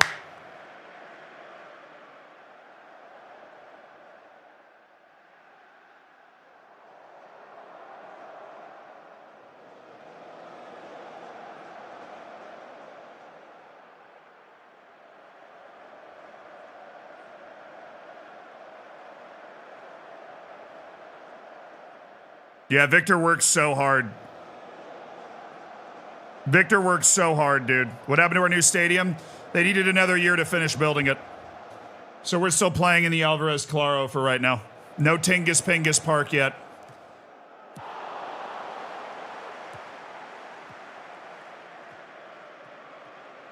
Pinkert, Yanez, Bongani Van Rooyen. Looking for Hashimi. Bongani. Look at the pressure from Bongani Van Rooyen. A left-footed advanced wingback on the right. I'm so curious to see how it plays. He's cutting it back more, but he's also not afraid to take it with that right foot anyways. Great start to the game for Bongani Van Rooyen. Might want to change this.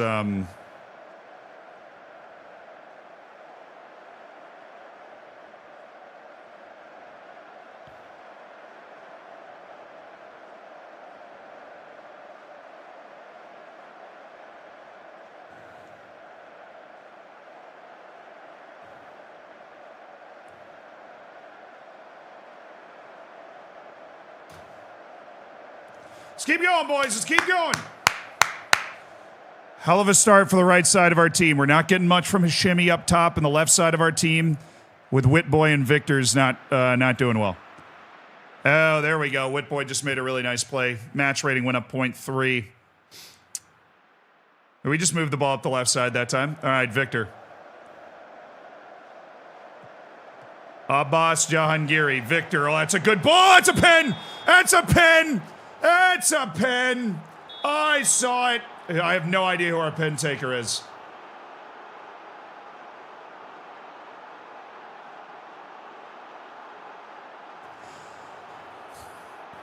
How is the best pen taker in my starting 11 a 9 on penalties?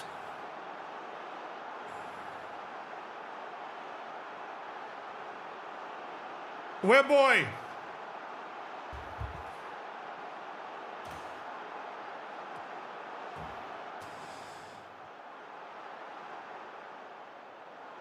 I think it was a push. He just destroyed Hashimi from behind. Yeah, there we go. All right, great opportunity here. Great opportunity. Emil Whitboy.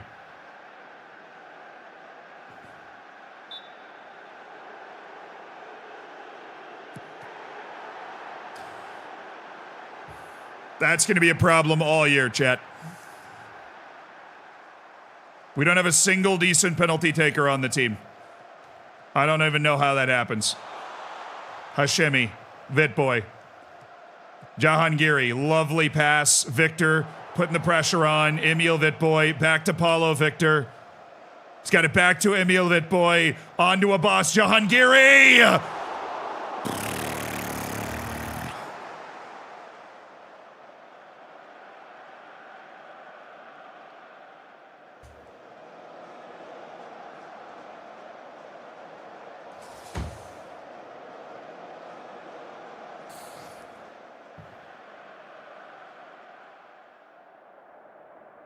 We're doing okay. We're doing okay. First match of the season, I'm not going to say anything more than that. We're doing okay. We're doing okay.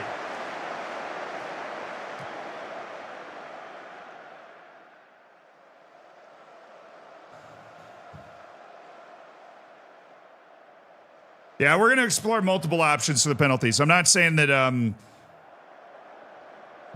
we're not going to let some different guys take them. All right, Victor, Duran, Paulo Victor, Pinkert, Murcia. Oh, Hashimi! Yanez! He was on.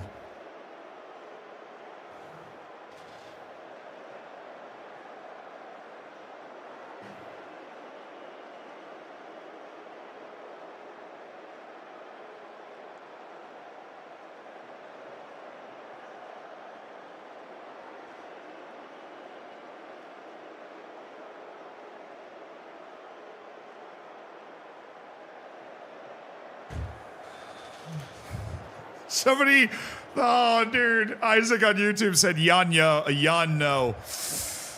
Yeah, that was not good. All right, we've got a good bench as well. We can't be afraid to use it here. Obviously, Emil Whitboy, along with the missed penalty, is not having a great debut. So Kelvin Mbambo is coming in. Makete's coming in for Hashemi. Paulo Victor is struggling, apparently. We're going to move Bangani Van Rooyen over. Pinkert, well, if I had Olmedo, I'd bring him in, but I don't. And Yanez, we could get out for Lopez.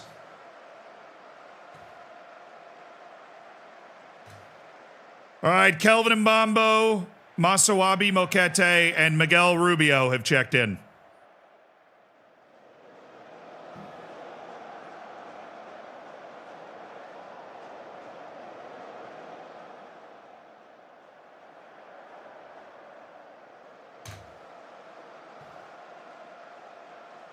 Lopez! Let's go. See if you can link up with Rubio. We got two academy kids on the right side.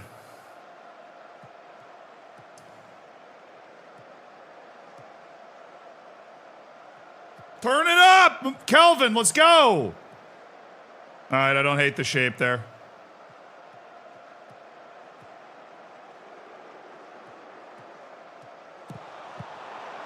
We're good, we're good, we're good. Good clearance by Jahangiri. Very smart play there. Just shuttle that out for a corner. We're fine.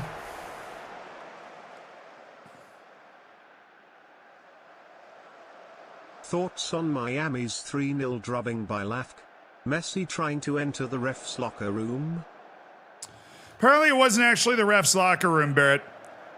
But, I mean, Miami's getting old, dude. Come on. Come on. Bangani Van Rooyen. Oh, Murcia!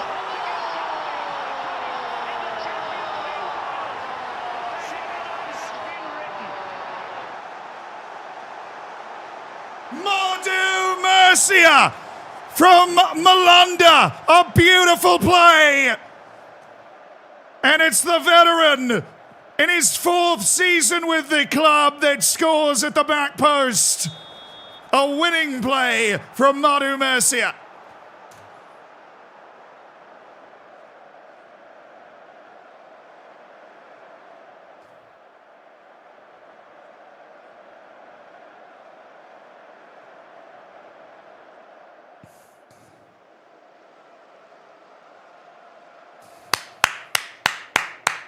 We deserved it. We deserved it. Way to find a way to win that match. We absolutely deserved to win it. We absolutely deserved to win it. Way to find a way to win that match.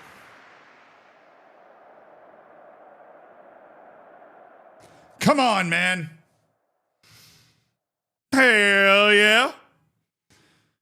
Our media prediction has bumped us up from 1,000 to 1 to 900 to 1. So that's beautiful. XG champions, baby. Dude, Granada was apparently the next worst team. So look, at home against Granada was a match we absolutely needed to win, and we won. And we won with a very good performance as well.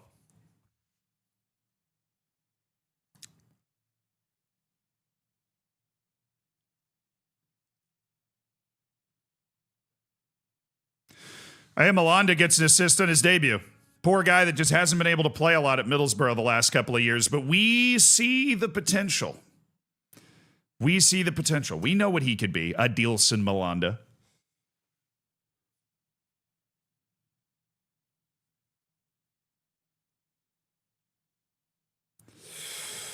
No Murcia. That is a pretty good phrase. All right. An Elche loan for Junior Taram. I gave you a new contract. I believe you can turn into a player that we want to use, Junior. Just, you got this. No, he's 16, dog. He's 16. He's 16. Let them rest a moment for pity's sake. All right, we got Habib with a loan. This is your chance to go on loan and develop. We were worried we wouldn't be able to get those loans done earlier. We've got those loans. Dude, what? Second match of the season is away against Barcelona, but that's a good loan for Habib, a good loan for Junior Taram. Right, I'm on the B team. Yeah, why would that make any sense? Scrolling up to go to my A team. Why would that make any sense at all? All right, we have our first team. Matos, he's influential, though.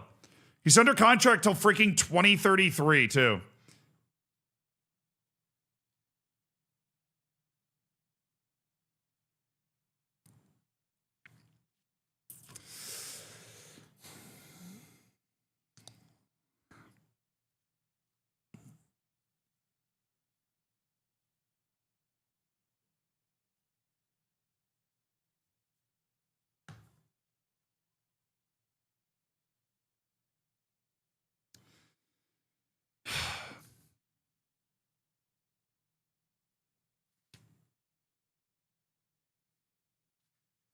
I'm guessing he's not going to look at chat in 10 minutes.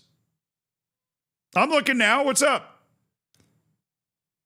No, he's not a channel forward. I have him in central forward. Salander. Sorry, brother. We got to remember we got to play Mayans a little bit. We would love to move Kieto and Matos on, just to open up some spots in the team. But we might not be able to. We would risk unsettling members of the team. Unhappy to feel unwanted by the club.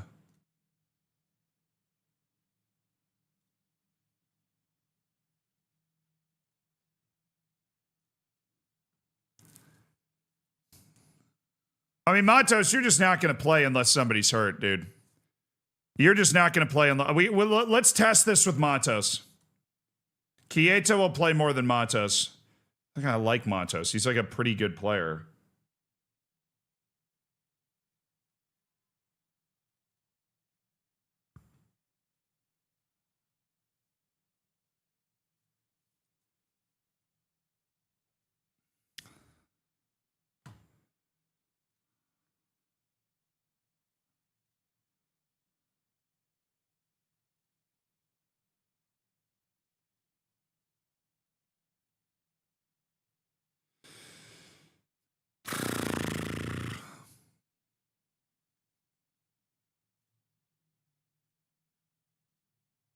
He's an impact sub, just leave him alone.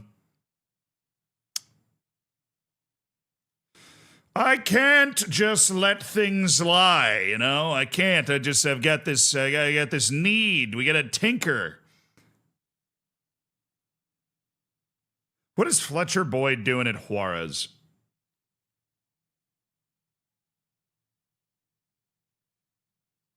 What is Fletcher Boyd doing all the way over in Mexico? Great question. Diego Costa.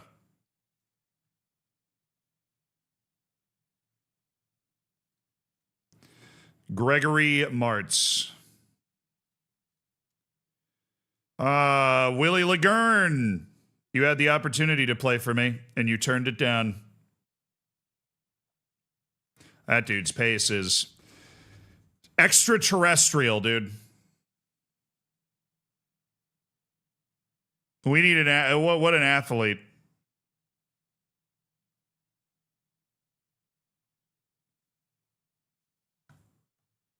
He has 2 staff redemptions to do. Really? Oh, we did them all yesterday.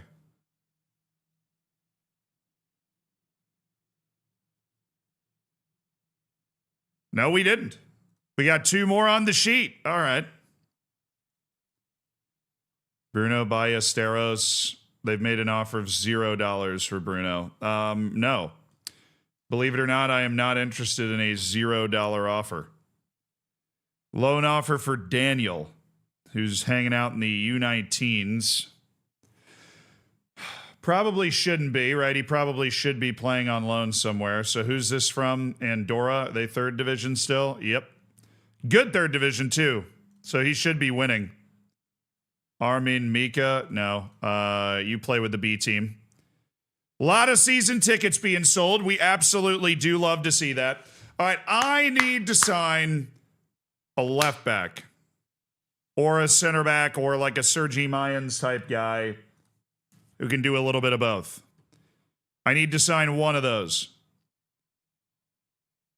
Mohamed Wael Durbali. It's a good player. Definitely a good player. Roman Collette. Coyette, perhaps. Yeah. You know what? He actually goes into the Wonderkid list. Is a guy whose potential is confirmed being super high. Al-Khatib. You go there. Carlos Tavares. You go on to keep a keen eye. You are no longer a Wonderkid. EU. Definitely not on the Wonderkid list. You're now on keep a keen eye. Ruben Sosa. You are on the Wonderkid list. You're making it. You're making the dream work. You're making it happen. Sinali Diamande. You stay on the yes list. Yes. Okay, so if I want a center back, so if I get a center back, we'll have 7 center backs, which is not great. And I like the starters that we have and the playing time that we promise those starters and everything. And so we're not necessarily looking for somebody that's like going to be same vibe. Ibiza, they're all third division, right? Yeah. Understanding Jesus. All right, Unionista, also third division, adequate. See, I would like Daniel to go play at Andorra, personally. That's where I feel like he should go. Trials. Coming to an end, Danny Munoz. How are you just... Spent his whole career playing for Crystal Palace, right? He never moved. See, we're not used to getting guys that are this old that don't have an EU nationality, but considering you don't, there's really nothing that we can do. Johan Wissa.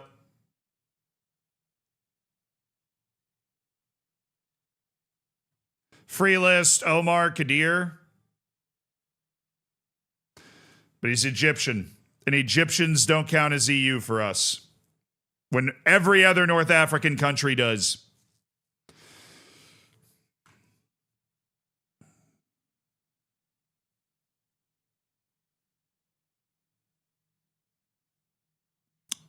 Good player. Nothing we can do about it. Good player. Alvin Ayman. I'm going to hate this even more because this is exactly the type of guy that I would want to sign. Please have another... Oh, it's English, you freaking cheddar cheese!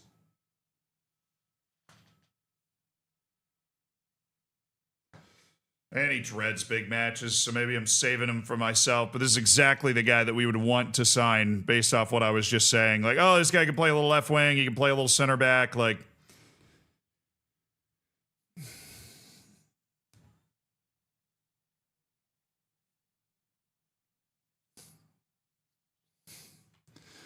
he's got 18 caps for Egypt. There's no way he's going to take like fringe player and go play in the B team for a year.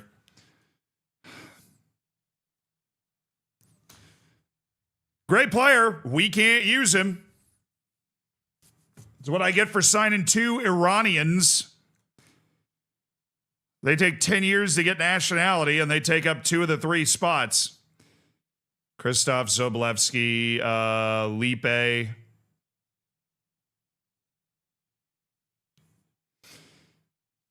I'm going to assume he has no other nationality. That would be fair. Aymar Kayembe. Yeah. Alessandro Scapezze. Eddie Ademi. We really did have an incredibly high potential player on our team. And then Matteo Franchi. Oh, man, that Ayman guy was literally the guy. We summoned him out of thin air. He just doesn't work for us. Now, we only have 18 guys in our B team. We only have 18 guys in our B team. Affiliates, Malia B. They haven't played yet. Their first match is actually September 1st for some reason. That's a very long wait for these guys. Very long wait indeed.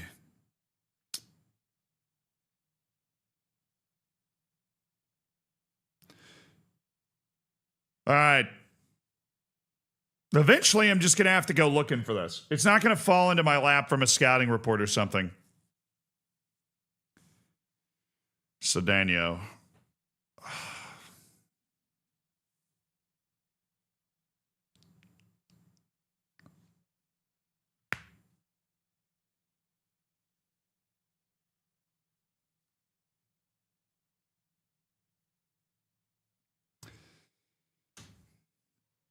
And Panagiotides. There's something about you. I love this guy. He's so weird. He works so hard. He's so tall, but his heading is so bad. He's such a weird player. It's like Fellaini, dude. Except the heading should be higher. And if he was, just a winger.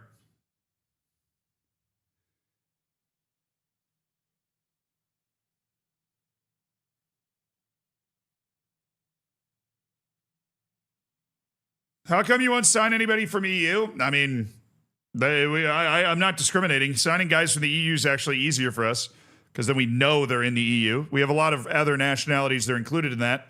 This guy's got Greek second nationality because of the huge Greek community in Australia, so that's a dub.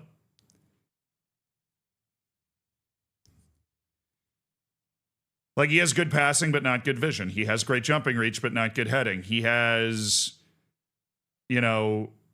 great stamina and work rate, but he's not actually that fast. He wants fringe player. We could actually do this signing and put him on the B team because he's fringe player. We could literally sign Grigoris Panagiotides and then just put him on the B team. It's a $1.8 million release clause, but I have a feeling he's worth more than that. He's fairly professional, so I think he'll grow well. There's no need for us to register him. There's no need for us to keep him around the first team. Wow, South Melbourne gets a huge amount of the transfer. Does he dread big matches? We don't know yet. He's not old enough. You have to be 22. But at 19, you figure out if they're consistent. He's fairly consistent. He also, he is professionalism. We will need him with Habib and Thuram gone. No, I mean, we have enough wingers in our first team now. We have Lopez and Yanez on the right. We have Quieto and Bombo and on the left, and Vitboy can play both. That's enough wingers. The reason we loan those other guys out. Obviously, if we find a guy that we're like, oh, yes, we want to sign this guy for the first team, then, we'll sign him and use him, but about to be the best 4th division team ever. I know this dude's 5 appearances for the Australian national team. Just turned 20, turned 22 days ago. Optimus, thank you for the 37 months.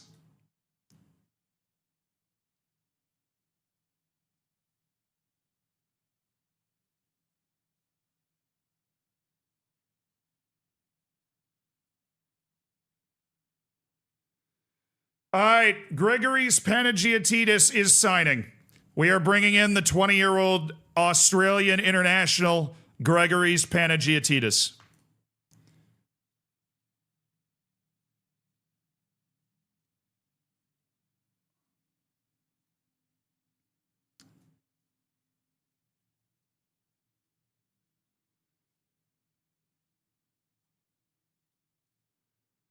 All right, Santiago Castaneda. Do we actually put... Do you have any EU? Anything that we could consider EU? Oh my goodness, he's German. Santiago, you beautiful man. Oh my goodness.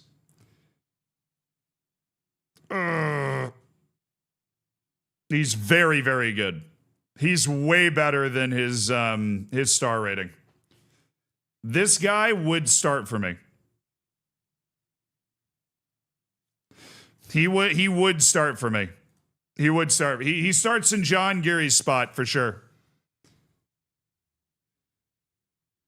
Panagiotidis, welcome to the UD Malia B team. It's time to work your way up. At fringe player, he shouldn't be getting mad. I've never really tested this because I've never had a B team before, but he shouldn't be getting mad at that.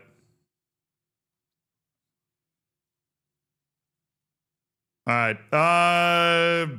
Defense. We need a center back, left back, some sort of operation. Let's check the maybes. I'd rather sign a younger player for this spot. I don't love the idea of signing like a backup here.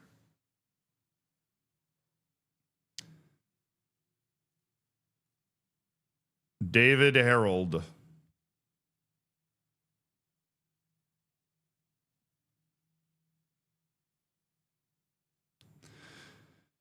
We tried to get Adama not that long ago.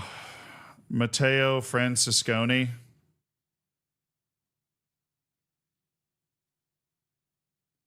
You're just having random guys pop up. That's not...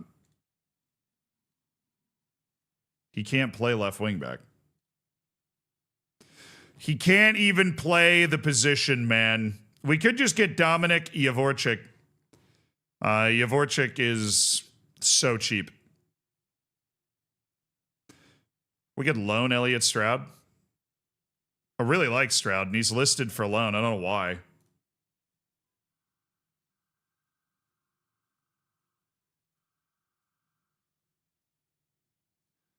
If Elliott wants to take that, that solves that problem immediately. He is a great fit for our tactic. He is a great fit for our tactic. Yarlison doesn't want to talk to us, which angers me. I would love to bring Yarlison in.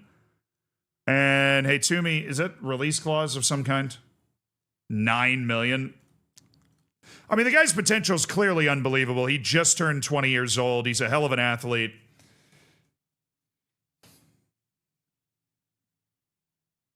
Yeah, Stroud would be perfect. No, look, Noble Mendy pops up every single time I look at anything, so I'm just used to Noble Mendy existing in my personal space at this point, to be honest with you.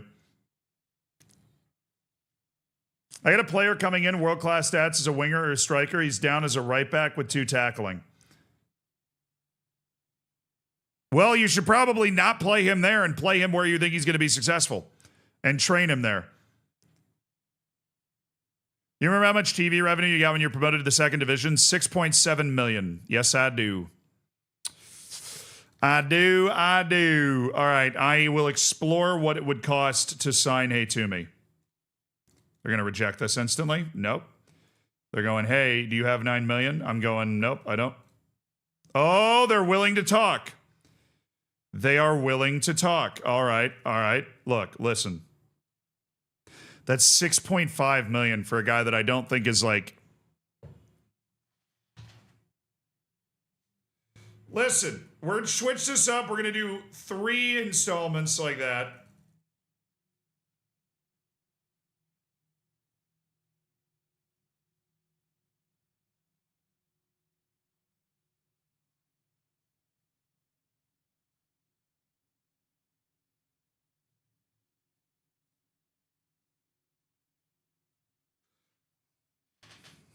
Let's go. This guy's been on the Wonderkid list a couple of times. We know his potential is like the truth, dude. Okay.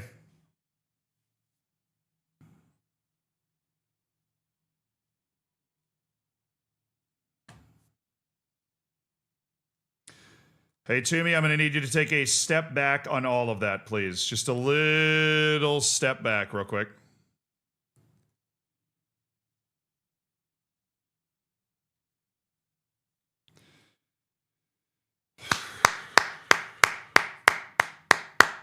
This is smelling good right now. This is smelling good for Mohammed Hey Toomey.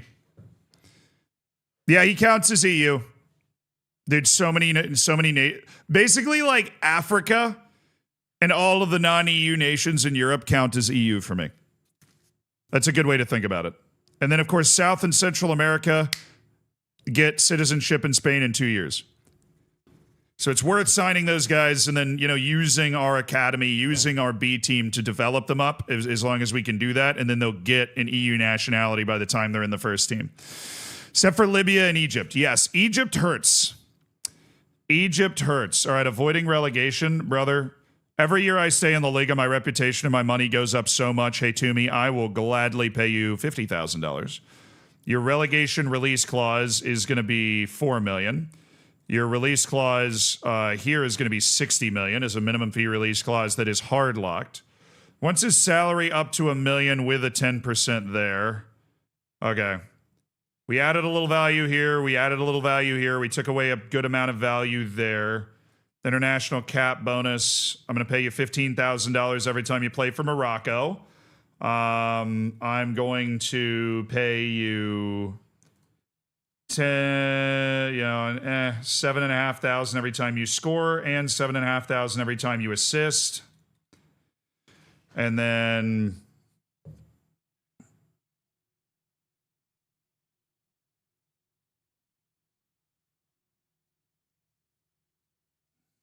oh man, I could have gone even lower than that. Not a bad contract. No offers for Habib. Yeah, we have an offer out that's still going. All right, that would be very nice. Let's go! Operation Screw This Guy Over. Operation Skullduggery has worked. We're paying Rojas' full wage, which we're totally fine with. It's $1 million a year, but we can totally stomach that. And it's totally worth it to us with the value that Rojas is able to add. We have emotionally manipulated Joel Rojas into accepting a loan.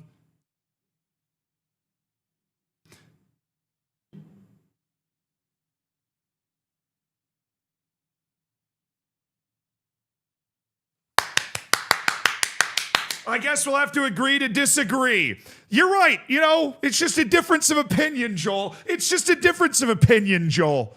It's just a difference of opinion.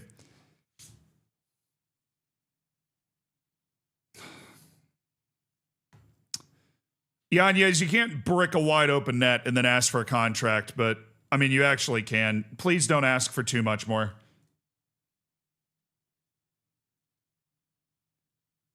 Right on the line of what I would have considered too much more there. 35 million's totally fine. He's never going to hit that. We can actually lower that to like 27.5 million. If we get that for Yanez, we will take it in a heartbeat. Relegation release clause. As a result of that, I would totally take 3.5 million if we got relegated. I'll just take this up to a nice round 75. Landmark assist bonus. If you play for Spain, you get $50,000. He's not going to play for Spain. If you score a goal, I'm going to lower this here. You also get 3.7.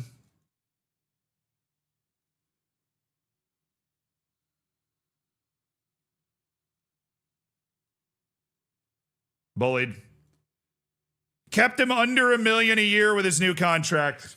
I don't know why he's under contract till 2033, dude.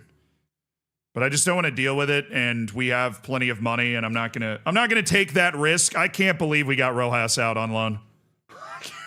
I can't believe we got Rojas out on loan. I can't believe we pulled that off, chat. That was some A-grade, military-grade tomfoolery. Love that he's streaming on YouTube these days. I've got you. Why do we sign him and then bully him to go out on loan? Because we have no more non-EU spots in our first team, but we think he's a really good player, and it's a hell of a deal to be able to sign him for as cheap as we got. So we kind of just went, you know?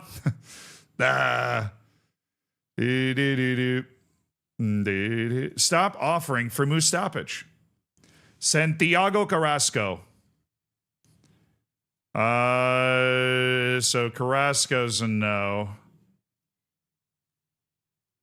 Adrian.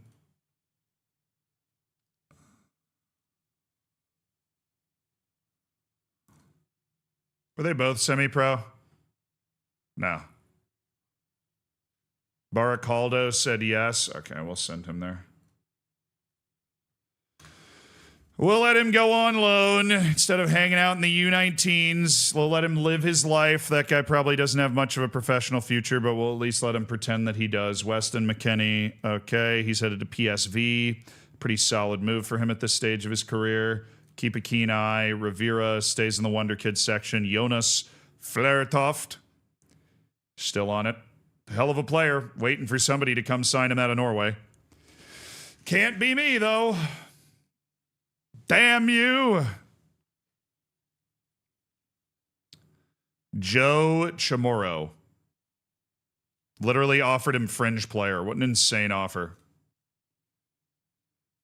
Mazi Buko showing pleasing progress. Nice.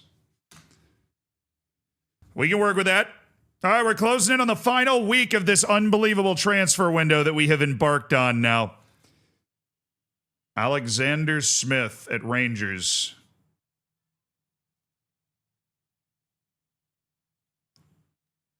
Elijah Adebayo. Nigeria. I really need to go outside. Just kidding. There's a freaking blizzard in New York. I'm staying right here. Augustine Francois. Oh, baby.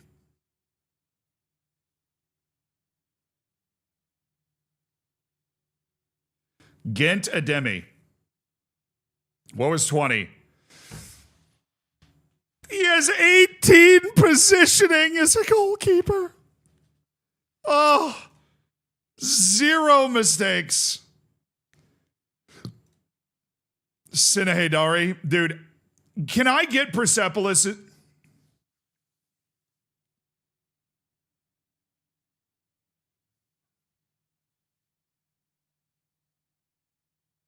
I mean, Iran's like a top 15 national team in the world. These guys keep developing. This is unbelievable.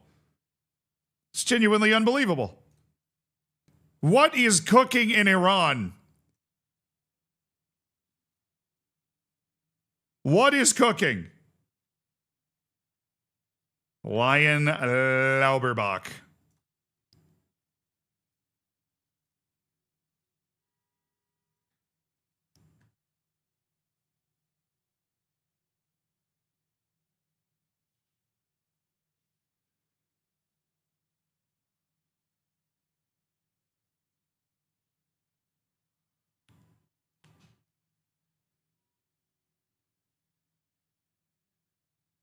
Lion Lauberbach.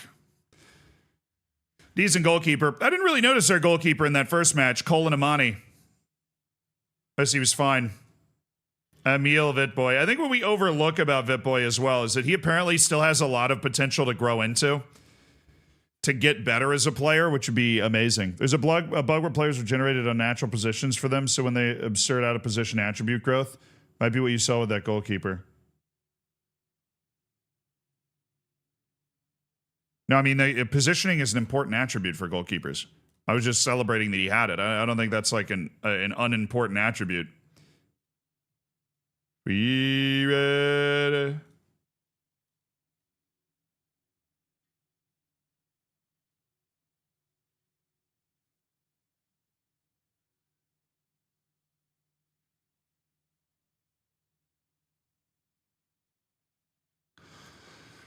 I don't like you that much.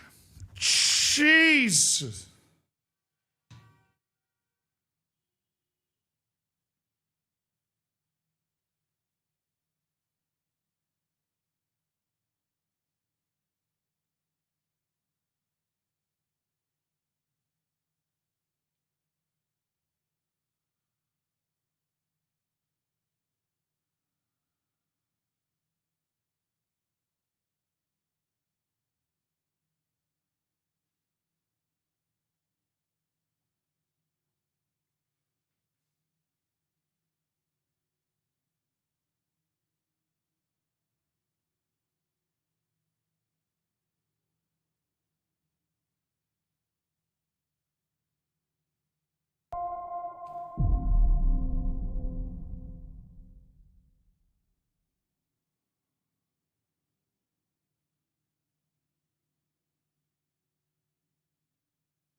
Probably still has it.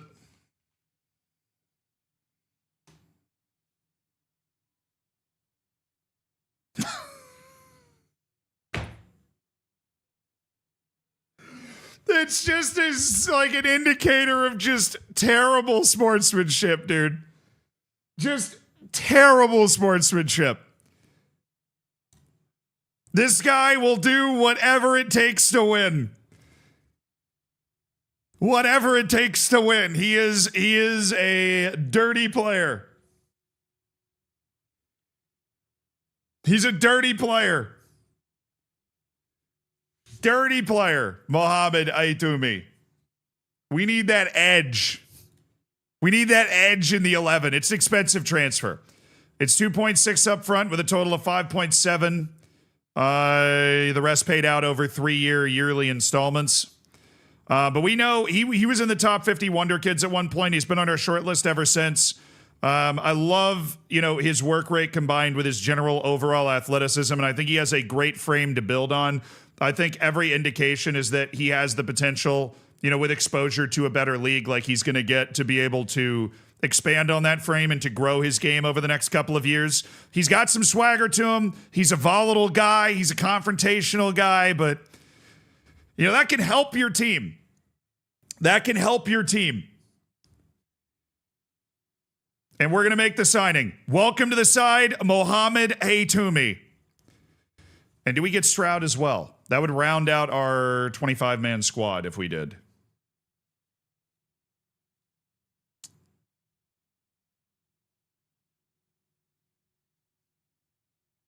It's optional, so ignore it.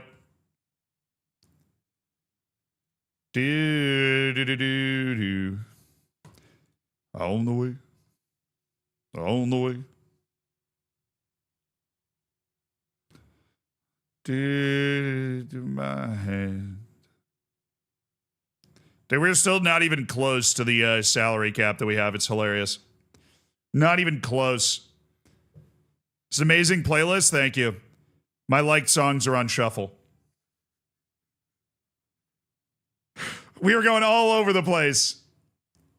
With Stroud and Aitoumi, what are we doing with Victor? Well, Victor's the starter. Aitoumi, ideally, is the backup. And that's why I don't think we sign Stroud and we leave one spot in our registration open, either for a free agent or somebody else, right? Because we have Mayans, who's also able to cover. Aitoumi offers center back cover in a pinch at that left wide center back position. He's not good in the air, but, he can play defense.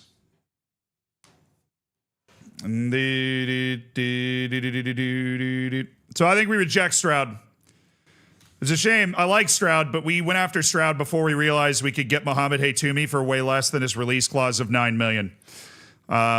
Once we realized we could do that, that obviously changed some things. All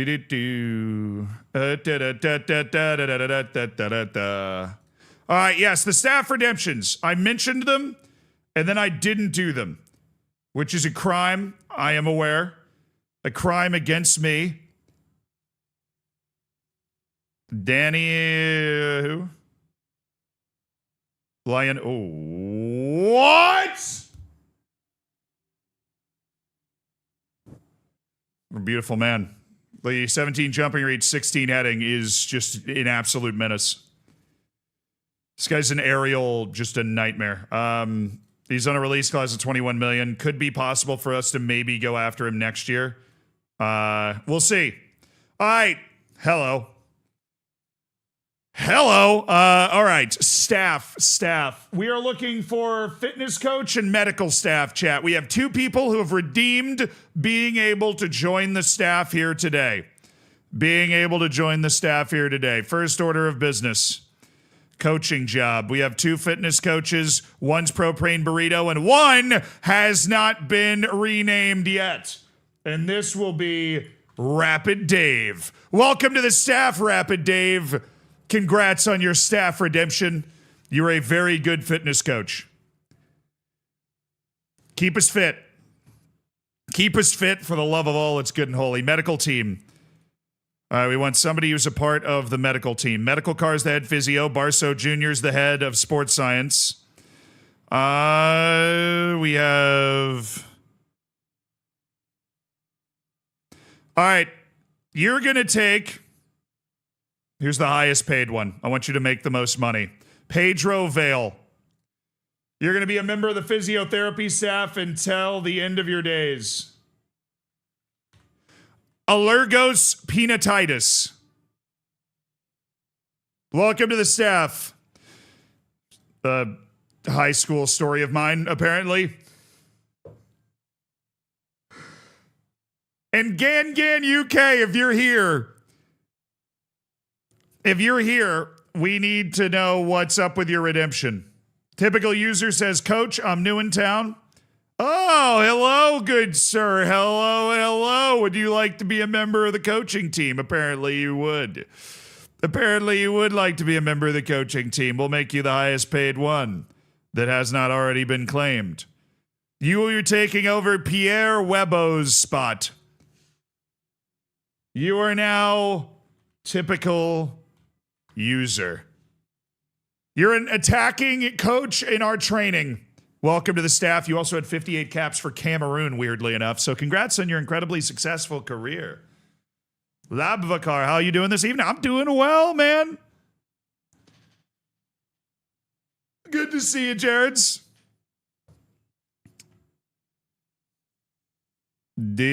Thanks, Coach. I got you.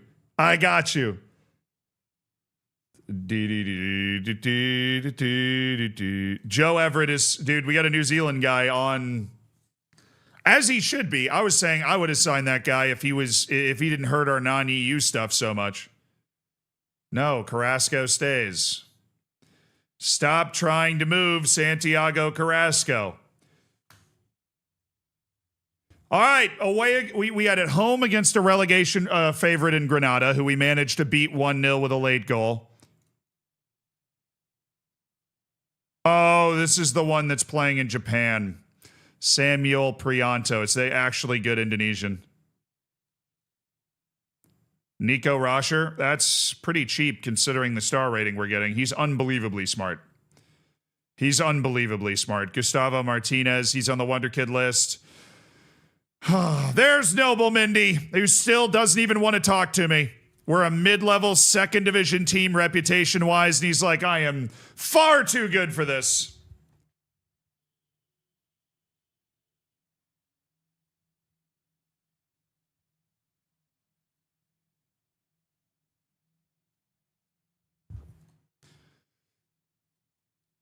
All right, did I not register Hey To Me, or did I actually? No, I didn't actually confirm it.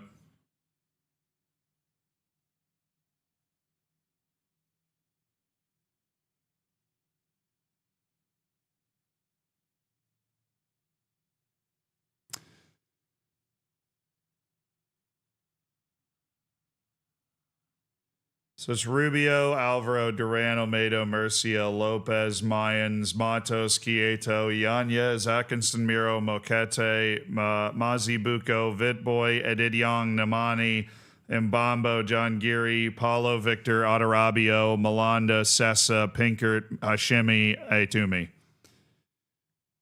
I guess that's a full 25. I mean, we could dump like Edidiong Ekbo because he's all sauced up. All right, Sessa's being dropped. Atumi's in there. Mayans goes there.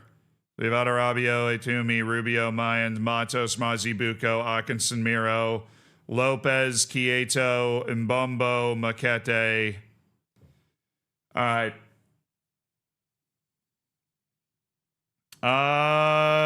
Mayans. No, Victor.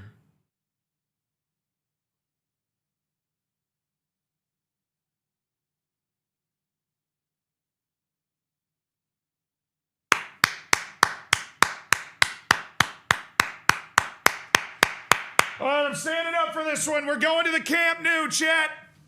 We're going to the Camp Nou.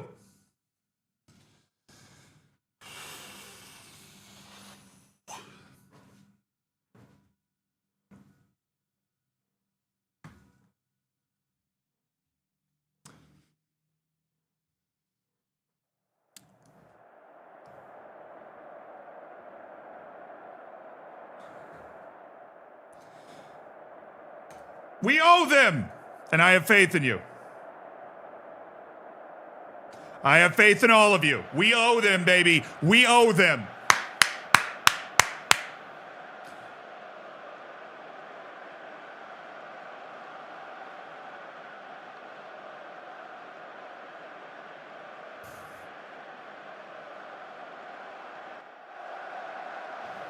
Season 2 in La Liga, UD Melilla off to a 3-point start now on the road against mighty Barcelona in the road whites today. And Hashemi gets us underway. It's a beautiful day for football. Madu Murcia zipping it down to Emil Vitboy, who missed a penalty in their opening match of the season. The much anticipated South African Wonderkid. He's already made 22 appearances for the South African national team at just 21 years of age. Transitioned to the European game through the Israeli League for 2 seasons, but it was a matter of time, and UD Melilla won the sweepstakes for him. Everybody seems aware of what he is capable of doing, but this Melilla side is composed of some unknown quantities.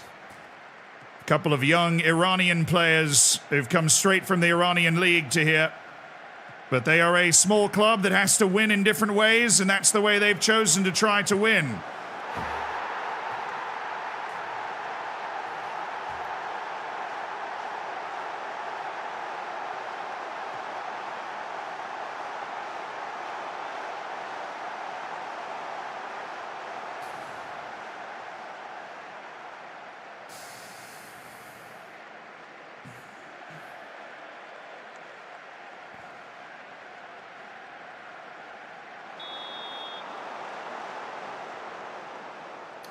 Cola, damn it, what was that? What was that, Cola? That did not seem like a howitzer.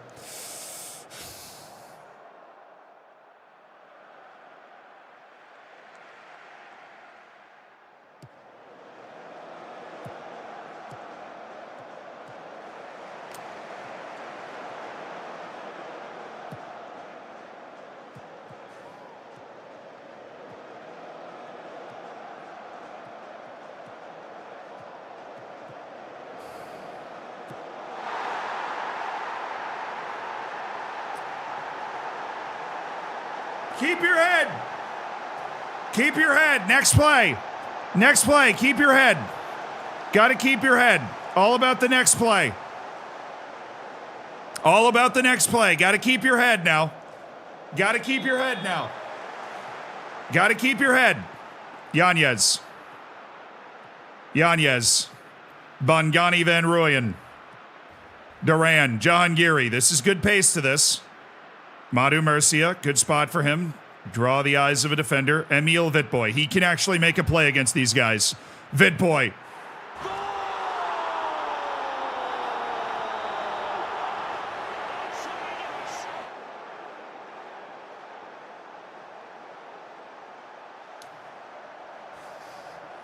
Emil Vitboy. Taking it to the Barcelona defense. It's low, it's with pace, and Kubasi makes a meal of it.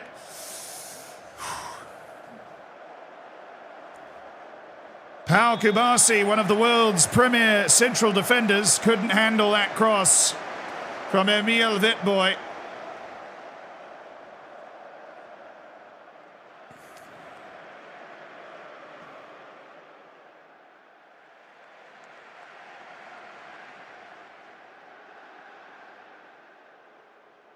Well, that was very helpful to get us back into it. We're not getting good match ratings, though. Both our wingbacks are really struggling. I'm glad we've got Haytumi for this one, because he's going to be more influential off the bench with his just raw athleticism is going to be more impactful later in games, obviously. Good. No, don't wait for the recovery. It was a good recovery. Oh, goodness.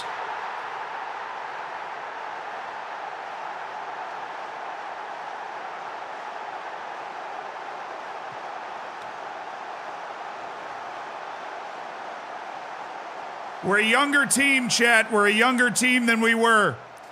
I think we're going to hit a few more hiccups this season. You know, the highs are going to be higher, but we are a younger team than we were. We're quite young. Cola is not having a good game today. Pinkert Oh, goodness, Lucas.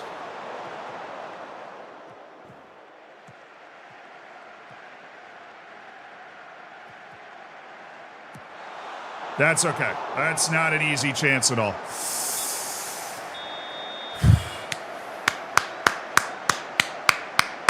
It's all right, boys. It's all right. It's all right. We're unlucky. We're unlucky. We're unlucky. In through the nose, out through the mouth. You know, we're unlucky. Hey, Toomey.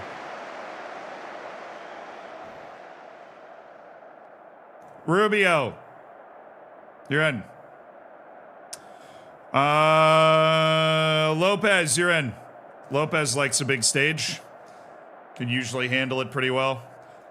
Emil, you're playing as a wide forward now, or an inside winger, or something to just get you inside. Inside winger it is. All right, boys. Those are the changes. Let's go.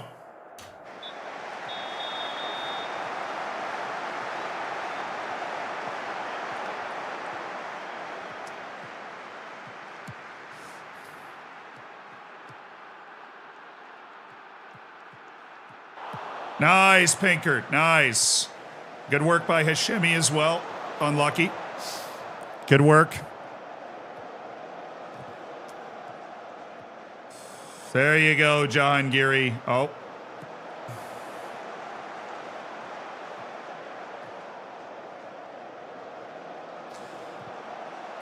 Good. Way to meet that, Pinkert.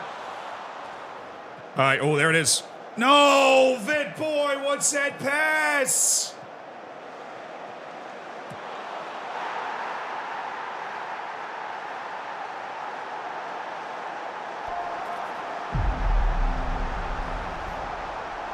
Goodness, man. This 4-3-3 is eating me alive.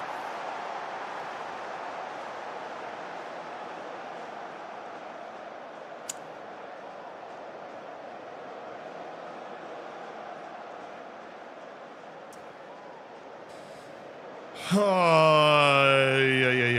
Oh, no, I did that the wrong one.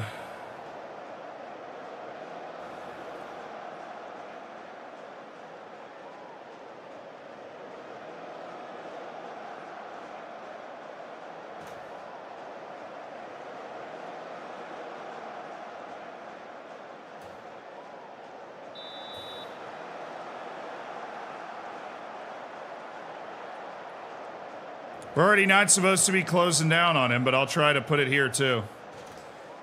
Because that's just going to give them the gaps to run in behind.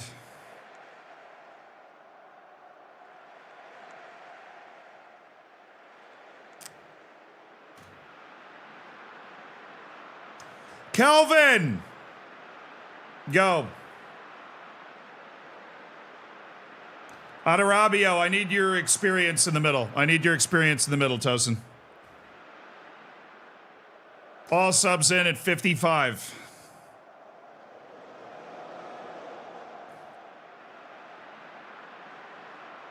Just one of those days, chat. One of those days we didn't show up, play well. Whole back line was bad. Whole front line was bad. Midfield's been okay. You know, the two-player midfield we have, they've been all right.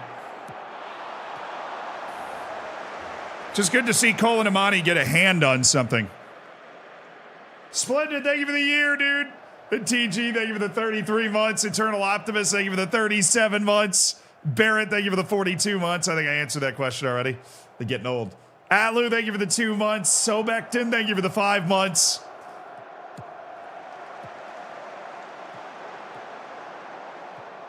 Dude, die.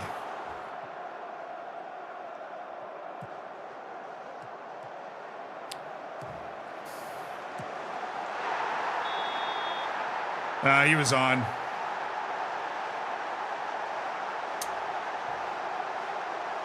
He was on, for sure.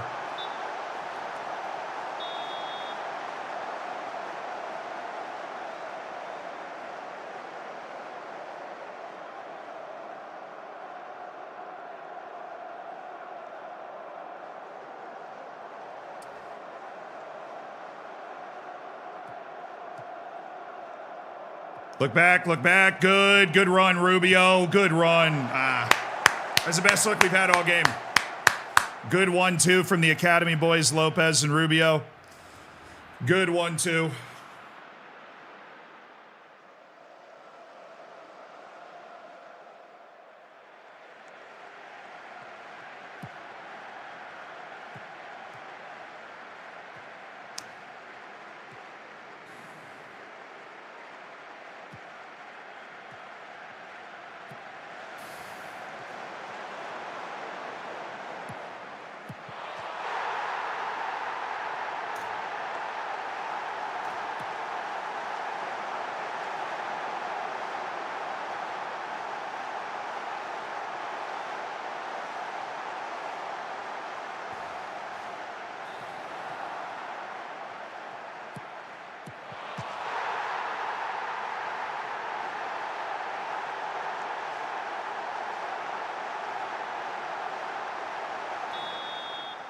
Really ugly defending today.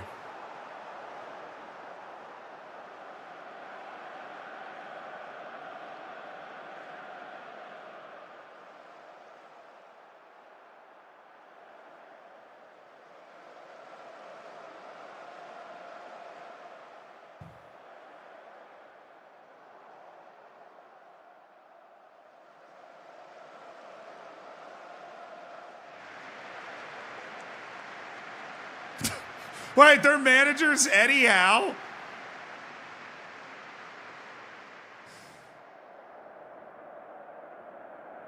Yeah, I mean, they're better than us, but we also didn't play nearly as well as we're capable of playing. We combined a bad day for us with a good day for them, and them obviously just being way more talented than we are. So that was tough. Young Wonderkid Daniels headed on loan to the 3rd division to try and improve. Look, here's what I'll say, chat. I would love to see that match again at the end of the season. again at the end of the season. I think it would be a very different match at the end of the season. There's been a lot of turnover in the team, a lot of adjustment, a lot of young faces in the team here. And so, I would love to see that match again at the end of the season and see how far we've managed to come over the course of the season. I think we're going to be a much better team at the end of the season than we are right now. And we showed in that match against Granada that, we should be able to play in a way where we're not nervous about relegation at the end of the season. I want to be competing for that top 10 again. I mean, obviously we had a magic season last year to be able to finish 8th.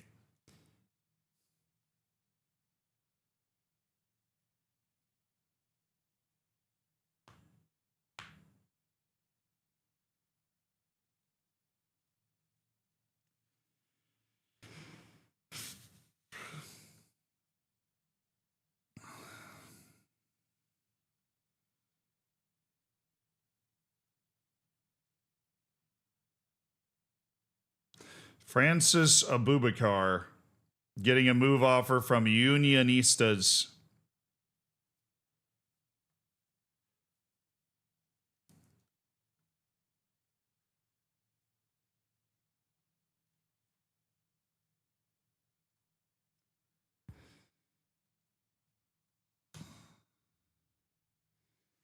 All right. What else? What other moves are we be looking at over the course of this season? Oh, we have to decide on this one now.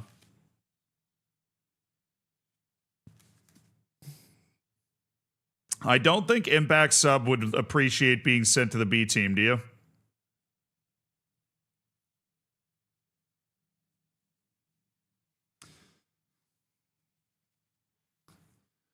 I don't think Impact Sub would appreciate a B team send.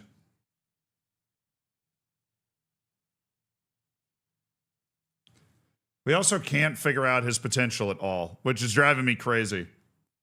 We've scouted him multiple times and we cannot refine his potential at all.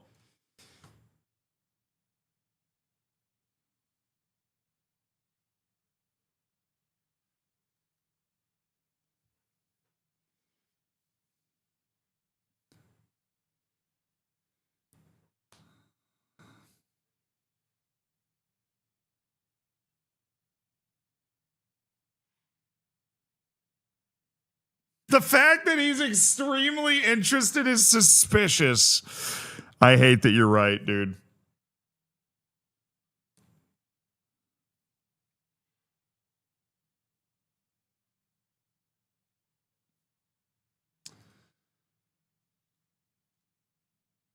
He stays on the yes list, and I think we might try to move for him in January, depending on what happens. What's the injury to Mazabuko?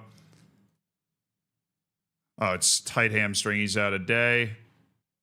Alrighty.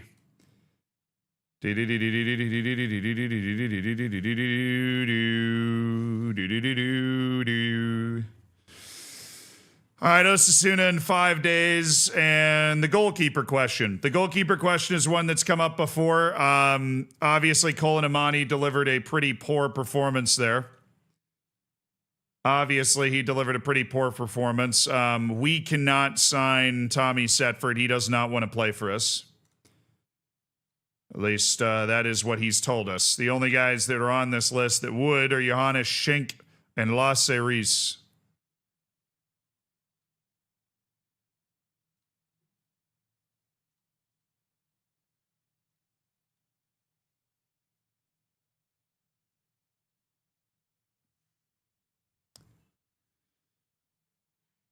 None of the Wonderkid guys are going to be there.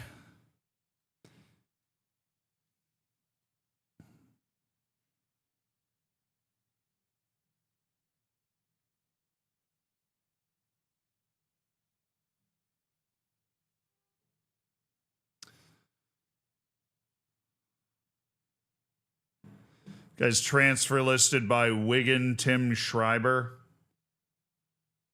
Jonathan Fisher looks like his value would be crazy high. His wage demands are certainly crazy high. And Leon Umar Veschel. This guy's available for loan. He's not actually a good shot stopper at all.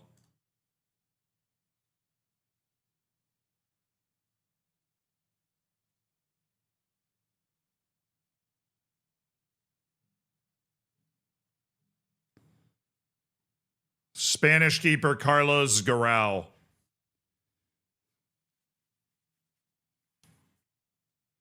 Hey, what's up, designer?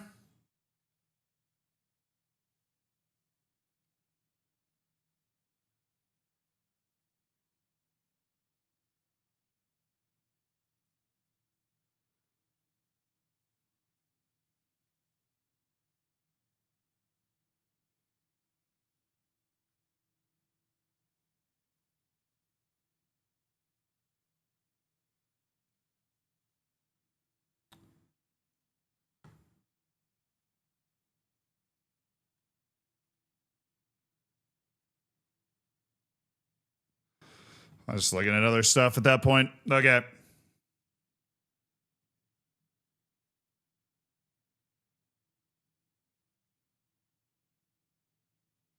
Johannes Schenk is 2.4 million.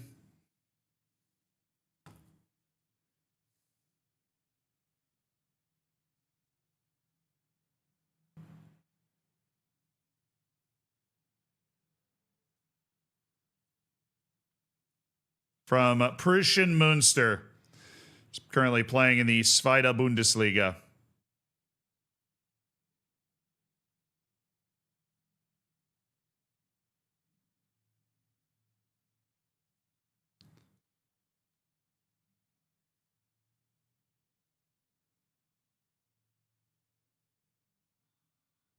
Yeah, the 2.4 million is a release clause, so not a lot that we can work off of there.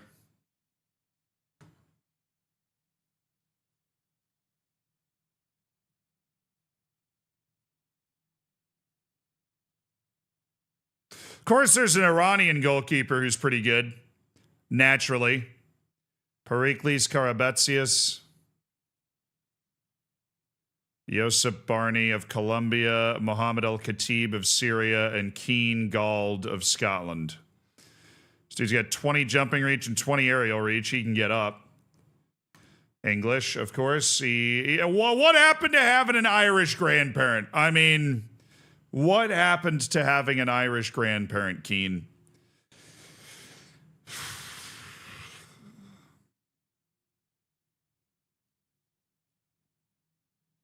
Abdullah's limited by the fact that he's not like a world-class shot stopper and he doesn't have great size. Periklis Karabatsius is valued at over 10 million for Aris Thessaloniki.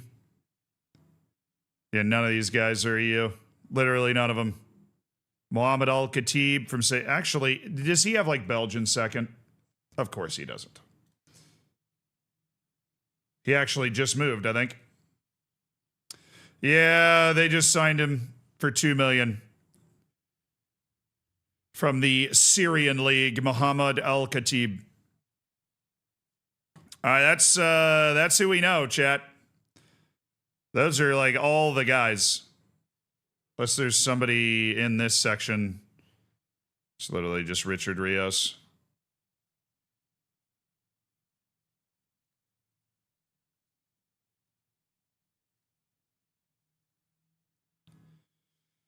Separate little piece of business here. Let's remove end of contract guys that are obviously not, we're not waiting for the end of their contract.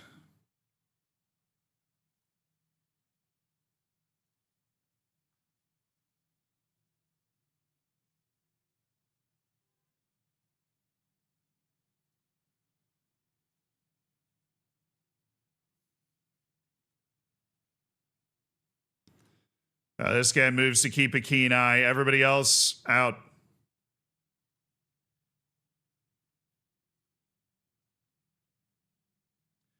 Everybody else get out.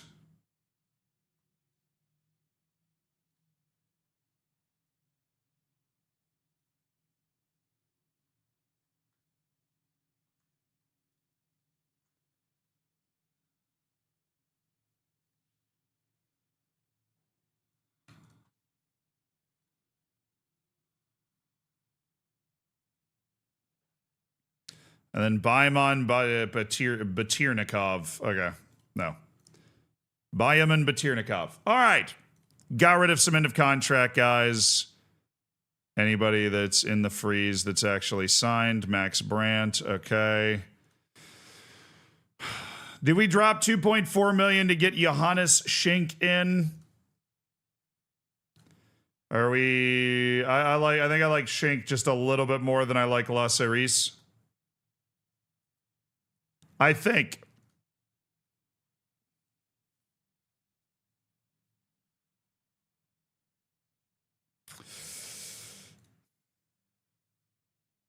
Yeah, no, I really don't. There's just not a lot of good goalkeeper options out there. The other option is, of course, we just ride with Colin Amani. We just let Colin Amani work his way through the different, you know, the ups and downs he's going to go through as a guy stepping from the Nigerian league into La Liga. And we believe in what we see in training and that this guy can actually, you know, be something. Believe in him. His reflexes are just not that good. But we have him, and then, of course, once Edidiong Ekpo returns from his injury, we've got him as like a shot-stopping god who has terrible aerial reach. Edidiong Ekpo is so fun. All right, rumors that you pulled out of a deal to sign Jesus Cedeno. Oh, yeah, that's actually true. Private matter, really. He could still end up on our team. The one guy that doesn't want to go on trial with me continues to snub my trial offers. Probably smart. It'll really do irreparable damage to his opinion of himself when he comes here. Why was that guy on the Wonderkid list? How did he sneak onto the Wonderkid list with ability that low is my question. Nahuel Avaraño. Yeah, Marcelo Estevao. Oh my goodness. This guy is unbelievable. This guy's a world-class attacking midfielder. I don't know why a big team hasn't signed this guy yet. He doesn't really fit my tactic, obviously, which is a little tough, but Abdel Rahman Ibrahim continues to be the wonder kid of wonder kids, but he hasn't actually improved that much. I'm a little worried about him. I'm a little worried about Abdul Rahman Ibrahim. Chris Meadham, thank you for the 4 months. What's up? Way, brother. Way. Hey. Break the bank. I mean, it's a $25 million release clause. And sometimes you can be like, let's push it. On a release clause, you can't. Right? They're not going to take anything below that release clause for a guy that's that good. Most importantly, there is zero chance that guy would actually want to play for me. Right? Those guys that are coming out of the Brazilian league that are that good, they usually aren't messing around with non-top teams. Landero got an offer.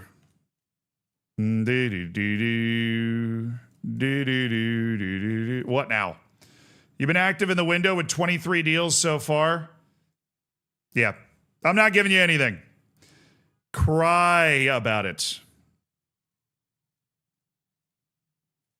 Tonight. All right, Jaime Gutierrez, we can loan. I think that's something we want to do. Jaime, come here, brother. You're 17 now. You know what that means? You get more from playing time than you do from existing in my youth team. So you need a loan. Everybody else, I think we're good at this point.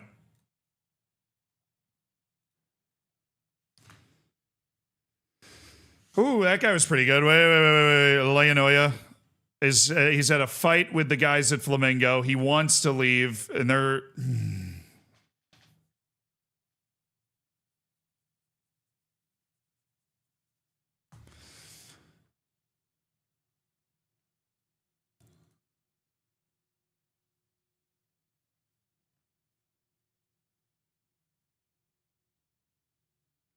I was just looking. You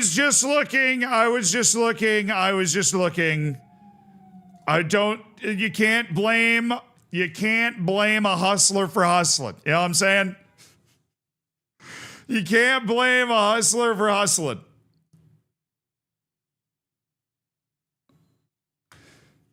What are you going to do? Blame me for hustling? It looked like a great opportunity.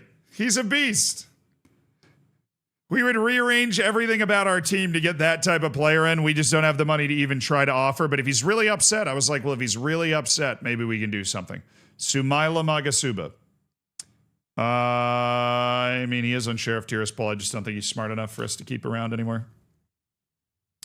All right, Osasuna match is after deadline day here today. So we've got the one guy offered out for loan. I mean, I think we're really happy with the way this has gone overall. I think we have to be really happy with the way this has gone overall.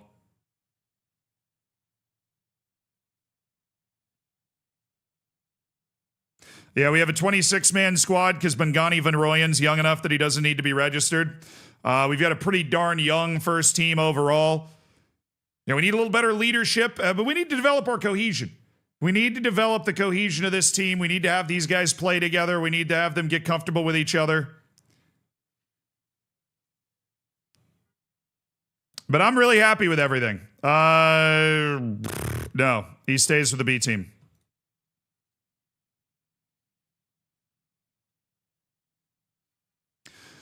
Wow, I actually get to look at my B team registration. That's fun.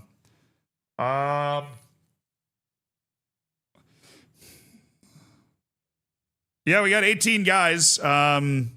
This is so cool. I've never had a B team before. It literally pops up. It's like, who do you want to register for your B team? And I'm like, these guys. Alejandro Martel. Who is this? Important player for who? Oh, they're in a... Okay, yeah, no.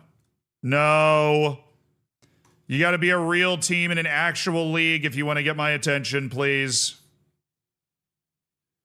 Basi de Gulpe, I still like that guy. Jose Antonio Jimenez.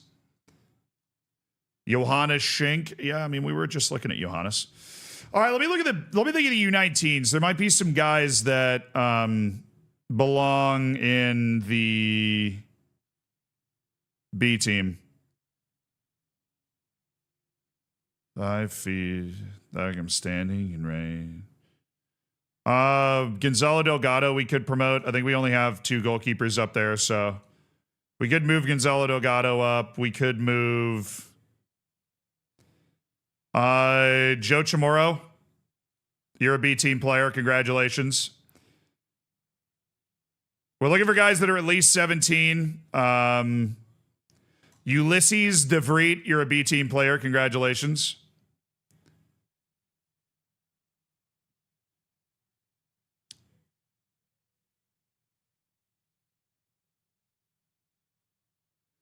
Jorge Ramos, you're a B team player. Congratulations. We need one more. I guess we should just do Delgado. We should just do Gonzalo Delgado. All right, show me that B team registration again. It should be a couple of lads, couple of lads out on loan. Oh, okay. It's not showing that he's out on loan, but you fair, okay. Vega out on loan. What happened to the goalkeeper? Soto, Ballesteros.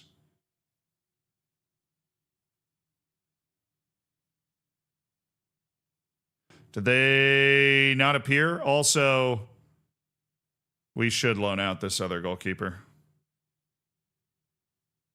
I already have 3 goalkeepers up here. I have Ballesteros, Soto, and Kelvin Fernandez. Kelvin Fernandez should be loaned.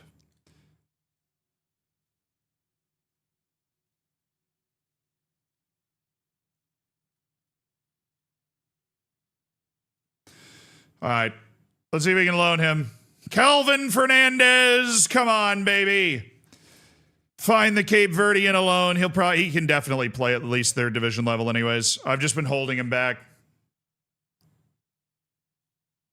I'm not talking about Bruno Ballesteros right now. All right, Adrian set for a loan to Baracaldo for some unbelievable reason. No idea why that guy keeps landing good loans, even though he is clearly not a good player. And we get offers for Fernandez. Oh, 2nd division. Oh, yes. Albacete and Cartagena. Oh, that's nice.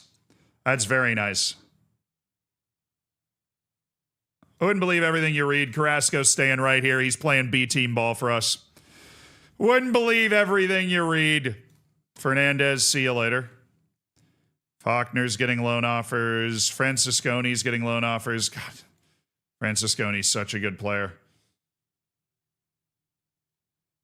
I'm keen to keep Miguel Rubio around the squad. I think he's, he's somebody that works better around the squad. We need that.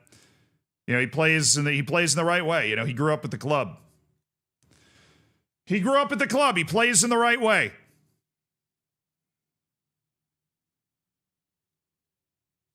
I'm waiting for that loan offer for Gutierrez.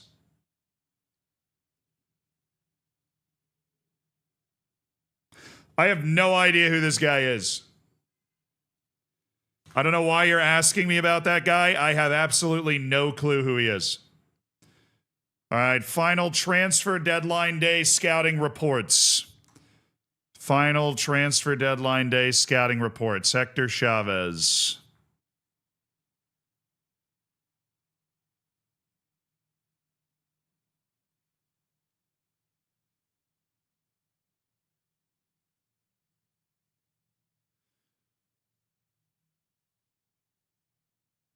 Roku, thank you for the 2 months, dude. Welcome back to the Hammers. Hell yeah. Hell yeah.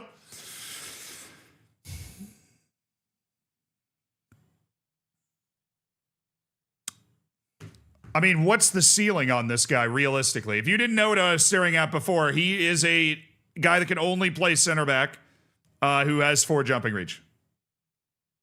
The ceiling on that guy, I mean, it's just like a shut lid. He can't be ever too good.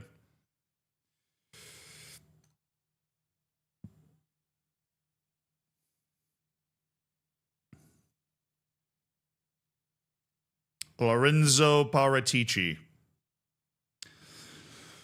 All right, Lorenzo Paratici. You are not good. Samuel Vioff.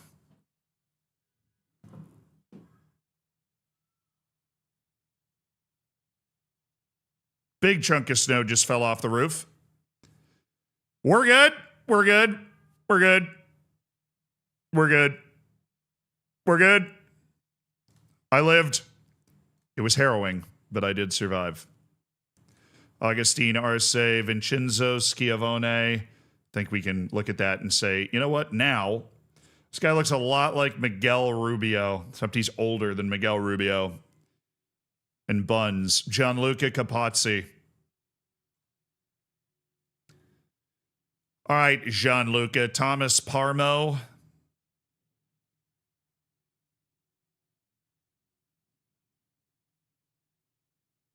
What do you expect me to do with you, man? What do you expect me to do? You can't do anything. Linman Tran. Can't help but feel like the Vietnamese national team's getting a miss here.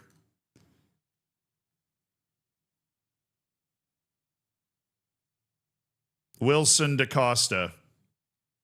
Santiago Grea. Adule Bari. Sheesh! Look at that jumping reach. Look at that jumping reach. Adule Bari. Hello. Thomas Baldini. 6 heading. Nice. It's the same as the friggin' Australian guy.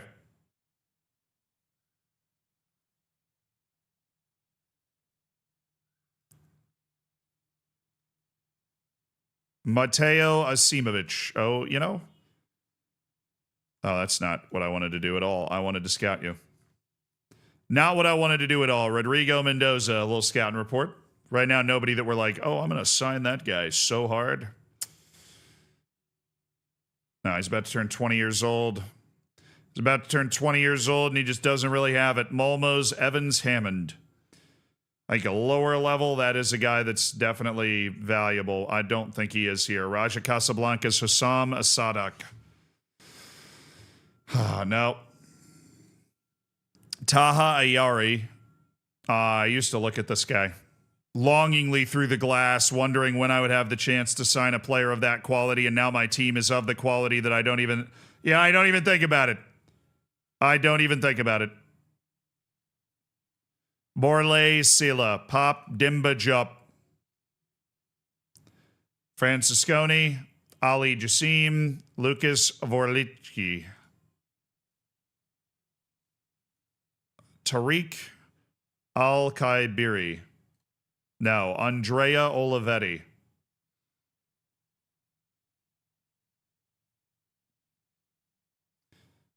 Lautaro Vasquez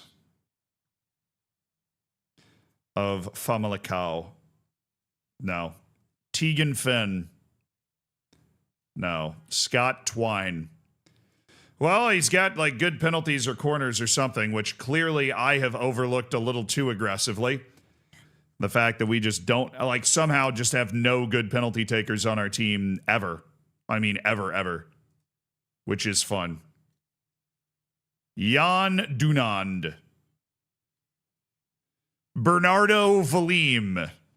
24-year-old Brazilian central midfielder. I don't like him. Antoine Bernadet. Hey, at least he's free. We don't get a lot of free guys coming through these reports anymore. Koba. James Mead.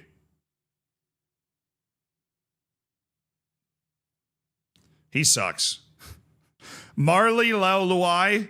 Let's go, New Zealand! Lino DeCrescent. You're one of those, huh? You're one of those. Georgie Goffey. Jean-Manuel Mbam. Niels Nkunku. Okay, that's, yeah, easy. Manis Liakos. The Greeks are out in force as well. A lot of good ones. Andrei Stoishevsky. Yeah, no. Don't need to learn how to say your name. You're not sticking around on these lists. Alvin Barrera of PSG. I mean, that guy's in every single one of the reports. All right. Welcome to your trial. Yeah, I mean, as long as Gutierrez gets a loan offer before the end of the day, I think we'll be really happy. As long as Gutierrez gets a loan offer before the end of the day. I don't know if he's going to. I feel like it would have happened. There it is. Why did I ever doubt it? All right. Primera Federación, or it's the third division's Real Union, Cornellà, Arentero, and Talavera. Regular start. Okay, yeah. Racing de Ferrol, no. Algeciras, no. No, and no. All of these are regular starter. All 0% of wage. Facilities, adequate at Real Union. I'm looking for more than adequate. Cornellà, good. Cornella's got good training facilities. Arentero has adequate. And if I remember, Talavera's below average. Haha. All right. Well, Cornellà, that's where that's where Jaime Gutierrez is going.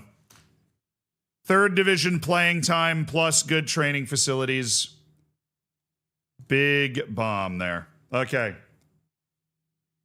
Yeah, we've got plenty of promising players. We've had a big transfer window. We're operating more like a La Liga club. You know, we believe that we have the ability to stay up in this league once again. And our goal is to keep growing the club in a way where just staying in the league is not the goal that everybody around the club seems to have.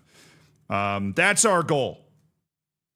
All right, Jaime, you're going out on loan to develop. Use it. Use the loan, brother. Use the loan. Oh, Francesco Sessa. Good work. Good work, Francesco. Good work. Matos, what are we doing? 5.6. What are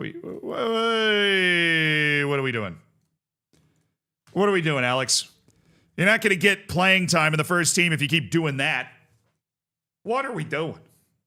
Okay. Now I am ready for Osasuna. I am ready for the deadline day to hit. We've completed everything that we wanted to get done. We even managed to sign a guy, bully him to impact sub, and get him to accept a loan out in the top flight. An unbelievable spectacle of genius man management here. Team's ready. All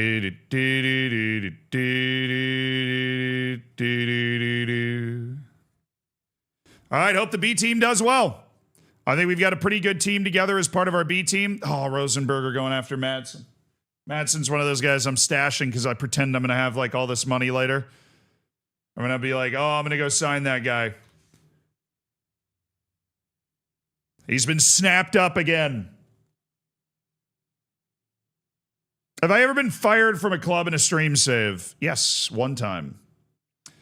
One time for performance reasons. The actual answer is technically I have been multiple times. With like, I was trying to leave to go to a new club and the board got all mad and fired me for it. That sort of vibe. You know. Lucas Caligari. He's a pretty good player. Which is why he's on the maybe list. Mohammed Hossein Sharabi. And Godwill Kakonki. Hell of a name. Why is our deadline day the 30th? How does that make any sense? I forgot there was a 31st of August. Well, we got through it. Only one guy on our short list moved that day. Sonda's release clause expiring. I was never that interested in him. Just guys on my short list winning various awards all around, and we play on the first. Top spenders. We weren't last. I would imagine. Well, Juventus, Dortmund, Real Madrid, Tottenham, and Fulham. Fulham spent 186 million in that transfer window. I'm going to repeat that. Fulham spent 186 million in that transfer window. Chat, the transfer window is done. And I believe our outflowing transfers are done as well.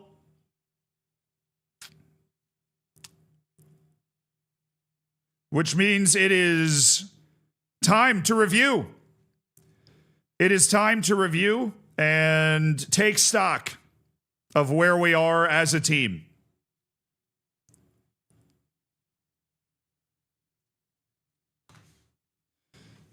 So, the transfer window was as follows. We signed apparently 23 guys. Transfer history. The most recent signing was the 2.6 upfront, $5.5 million signing of Mohamed Atoumi, a very highly rated Wonderkid who brings a lot of athleticism and a balanced mental game to the table. We're counting on his growth, making that transfer worth it, but he's already a fringe player for the Moroccan national team. He's been in the top 50 Wonderkids list, and that's been pretty great. The next signing was a $1.8 million release clause triggering of Grigoris Panagiotidis. And Panagiotidis is a really fun player. I mean, he moves a ton. He's got a ton of size, very balanced. So, like, the more that he improves, it's just going to be a real serious improvement. The $1.1 million release clause for Joel Rojas of the Paraguayan national team from the Paraguayan League. He expected important player. When he got here, we informed him he would be an impact sub, and then we moved him to the B team, which he also got upset about. But all of that led to him accepting a loan move to go to Alaves and play. He's under contract for 5 years. The janitor, Joel Rojas. We signed Majid Hashemi to be our starting striker, the 20-year-old from the Iranian League. He's come right in. You know, Iranian international, was just featuring at the World Cup and everything. Very happy with that deal, under $3 million. We signed Lucas Pinkert for $1.3 million. He is a very well-rounded, experienced, ton of senior matches under his belt type player at 30 years old, playing second and third division in Germany. I think he's ready for the big time. And so we've decided to bring him over. He's kind of this year's, Petrov, guy where we identified some talent. Then the young Wonderkid Francisco Sessa, the Uruguayan-Italian player who is into the first team. Try and give him some time this year. Adilson Malanda, the 28-year-old center back, has stepped in. Big wage of $2 million, but we signed him for just $525,000. So it was a good signing in terms of the amount of money we had to pay. He steps right into the middle of the defense, and he offers a much better passer than we've had in that role in the past. So I'm excited to see how that works. We got Tosin Adarabio as a free agent. He's going to come in and just be that steady veteran presence in the middle of the team, which we're excited to have. We brought in Facundo Aguirre for, $2.5 million. Hard to resist that 20 jumping reach. He's also been loaned to Alaves, and I think he's got a future in the team, obviously. We've loaned him to Alaves, so he's going to spend a year in Spain, hopefully playing, and when he comes back, he'll be even better.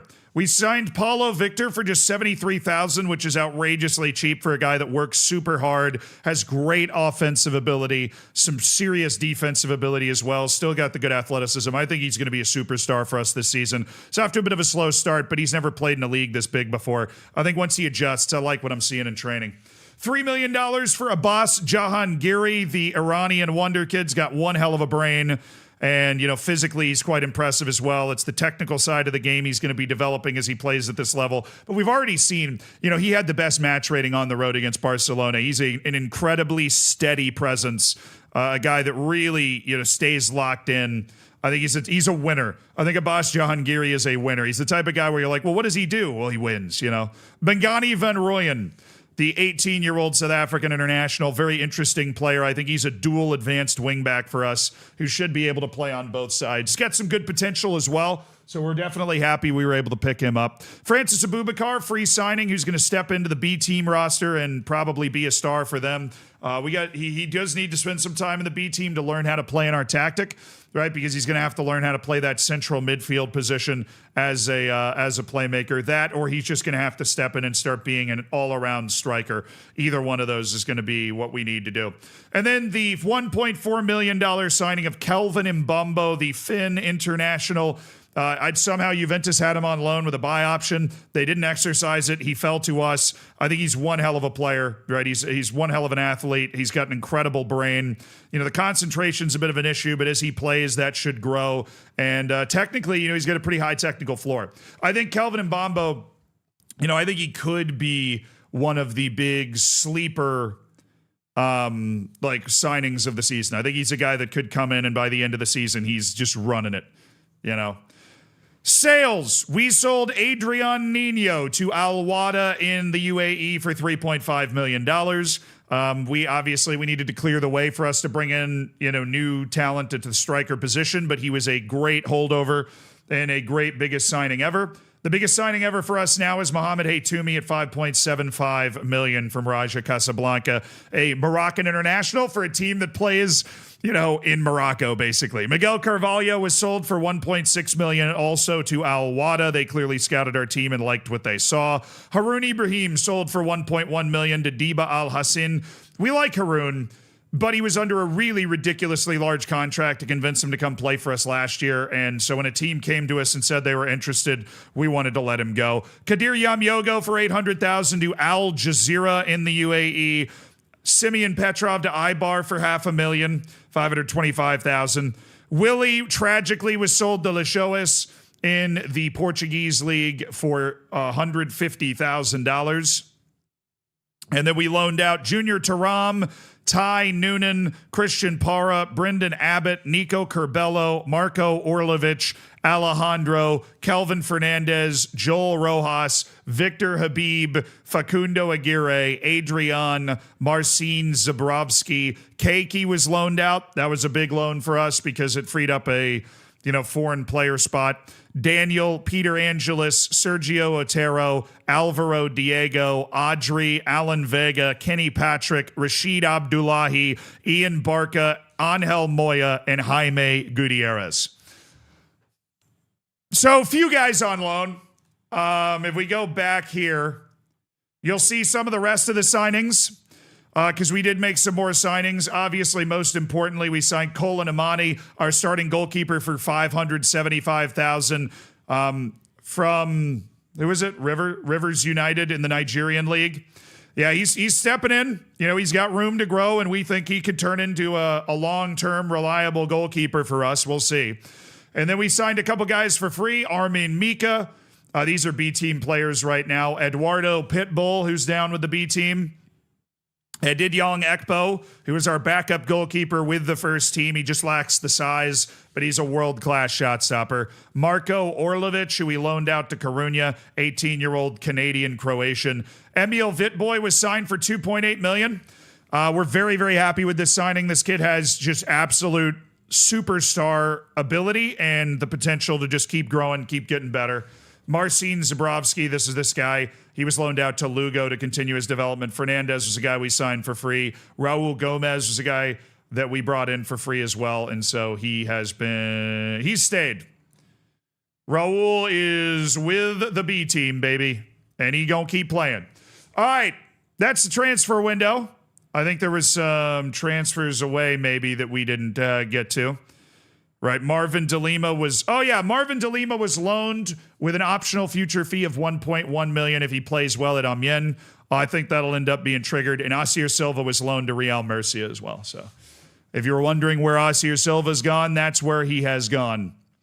That's the complete transfer window recap. I think it's the biggest window. I think it's the biggest window we've ever had. I think we've made some really incredible moves there. Now what we need to do is go to training and go to our B team and set up the positional individual training of our B team players. So let's sort by position here. This should be easy. Bruno Ballesteros, take control of this player's individual training. Yes. Goalkeeper. Yes. Adrian Soto. Yeah. Sorloth hat trick hero. That your prediction? I know one of the matches has been going on right now. Was it? Yeah, it was Atletico Madrid against Club Brugge, which means Atletico Madrid's winning by a lot. What am I looking for? That. Yeah. Easy does it. So they did tie it at halftime. But, I said Madrid by 1 goal, so I missed by a little bit on that one. Take control of all individual training. Yes, please. All right, Hendrikus de Porter. The hell is Hendrikus de Porter? I have no idea who this guy is. All right, Nkrumah working as a center back. Armin Mika in possession, no nonsense. Well, that's just no vision. We got to work a certain amount of attributes here. Don't let him off the hook. We're working him as a fullback? No, this guy has no future as a fullback. He's a center back or bust, man. Just working well-rounded as a center back. All right. Audrey. Yeah, I'm cool with that. Raul Gomez. I'm cool with that. Joe Chamorro. I'm cool with that. Eduardo Pitbull. Yeah, he's training defensive midfielder. That's what I wanted to get on him. Winger. I think you need to be... It says weak foot's reasonable. Well, what's his actual footedness? Right foot. Okay.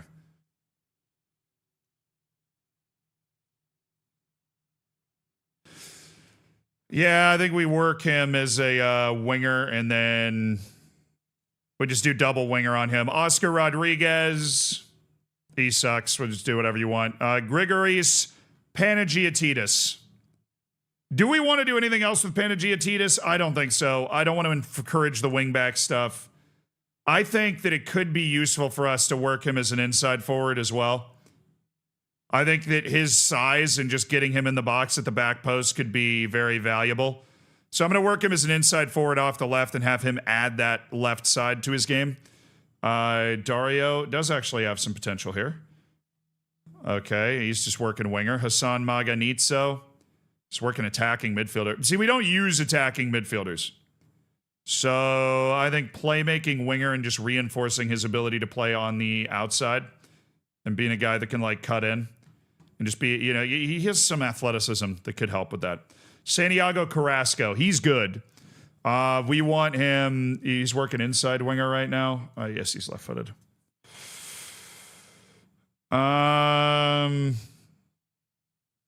Do we want to try and teach him the other side or no?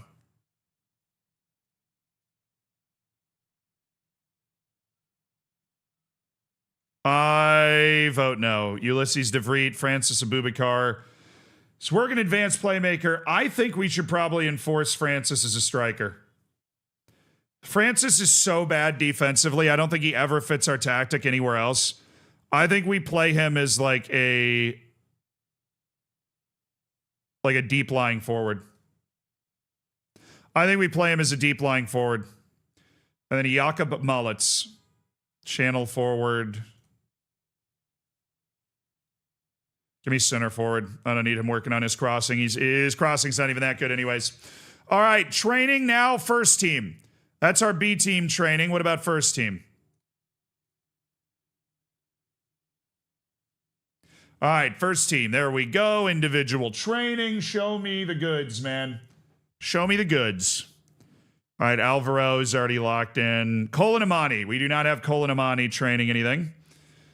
He sucks as a ball-playing goalkeeper, so that for sure. Edid Young Ekpo also does.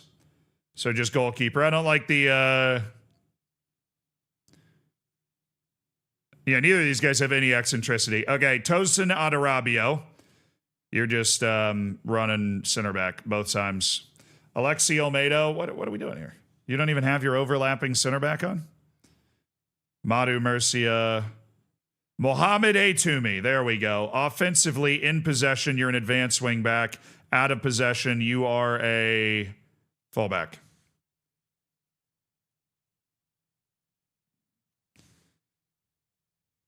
You'll learn it. Bongani Van Rooyen. You are in possession, left side.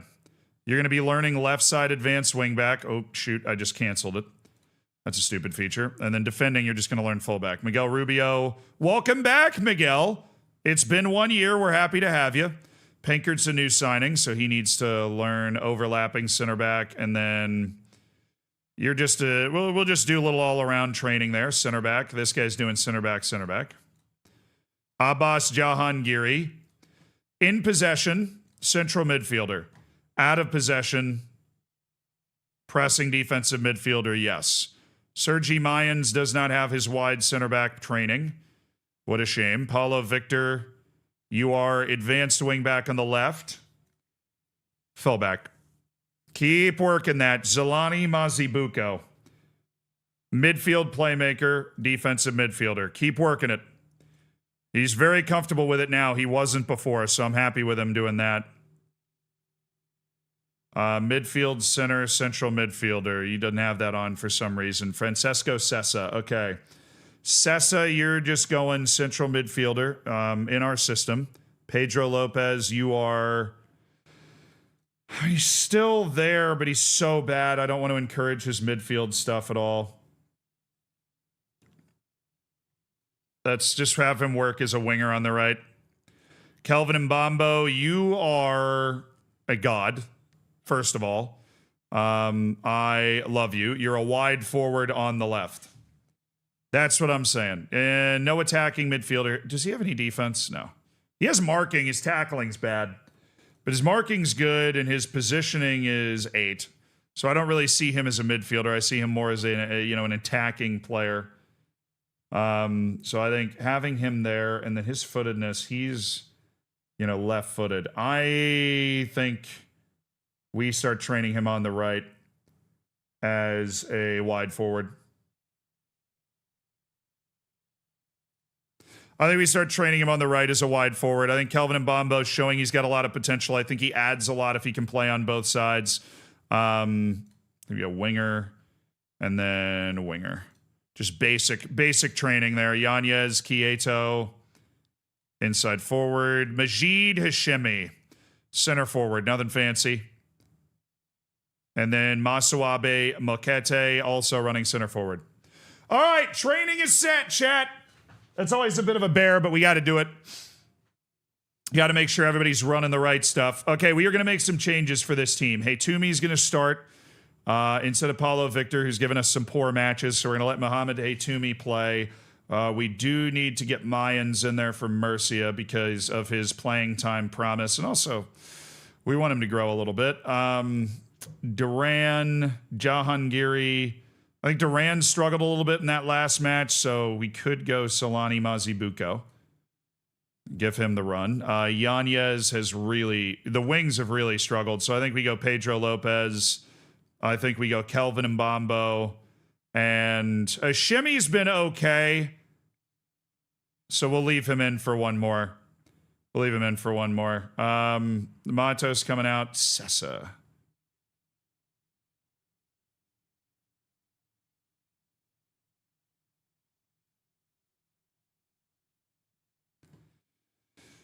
All right, and Ekpo's coming back from his ACL. Olmedo still has 3 to 6 weeks with that calf strain that he's working through, and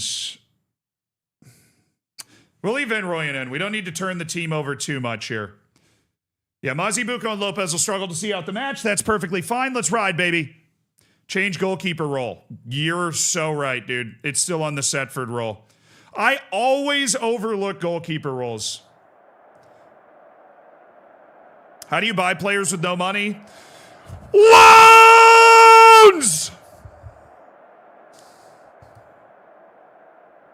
Very carefully. Very carefully with loans. Loving the Malia journey so far? How are you? I'm doing well, Declan. Good to see you, brother.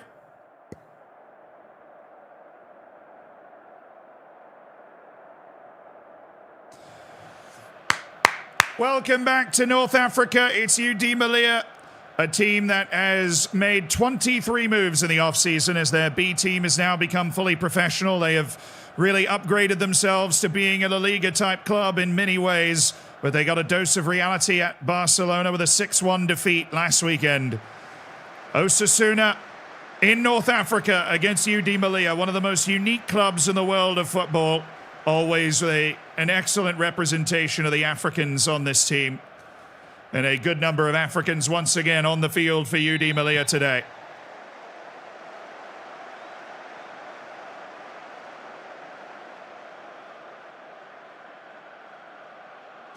Colin Amani, you are not a sweeper keeper.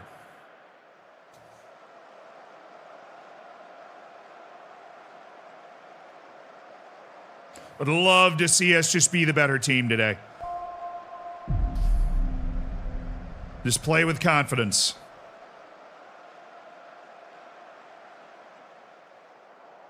Also introduce us to the new keeper. We did a rundown of all the new signings, and we did like an intro of the starting 11 coming into the season. But yeah, he's Rivers United player, so we signed him from the Nigerian Premier League over the course of the offseason. You know, he's got, we don't think he has amazing potential, but he definitely has significant room to grow. And he is a very steady goalkeeper. He is not a super high reflex guy.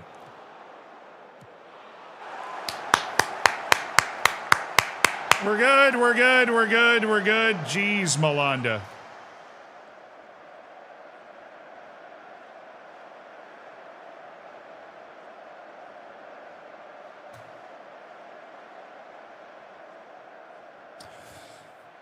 Malanda focus. Thank you for the 6 months, No Heart. Away.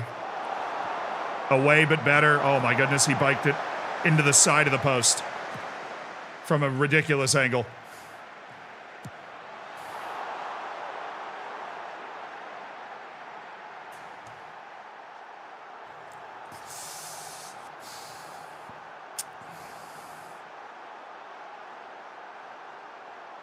That's a terrible header by Malanda.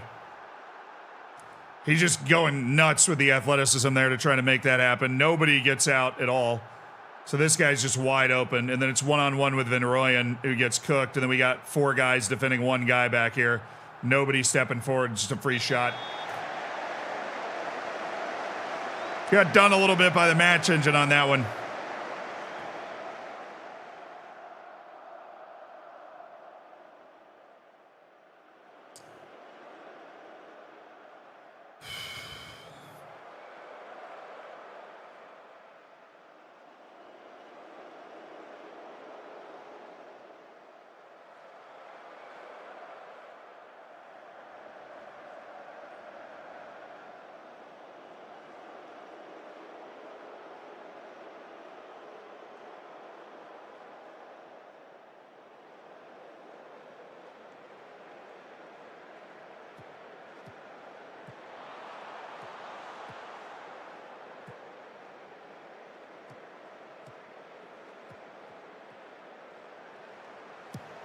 He's off. He's miles off.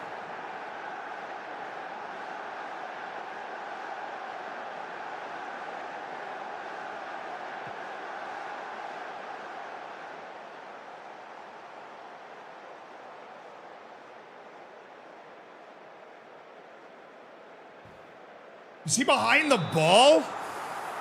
Wow, terrible first half.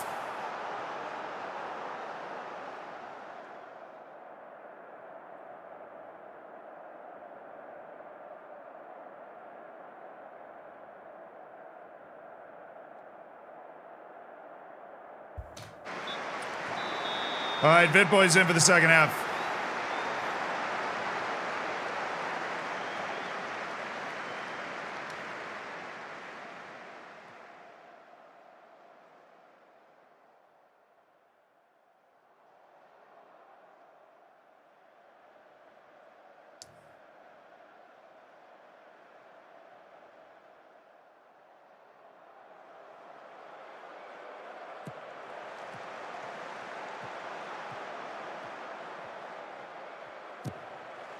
There we go. Jahangiri. All right.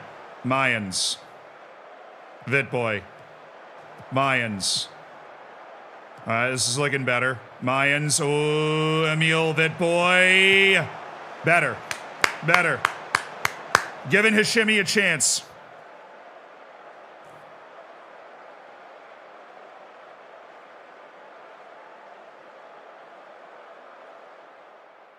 Sub. The Makete, you're in.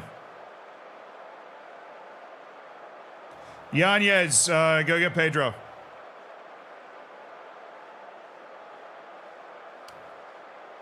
Paulo Victor, you've got Haytumi. Go. Need something positive to hang our hat on out of this game. Our defense is just melted away on 2 plays.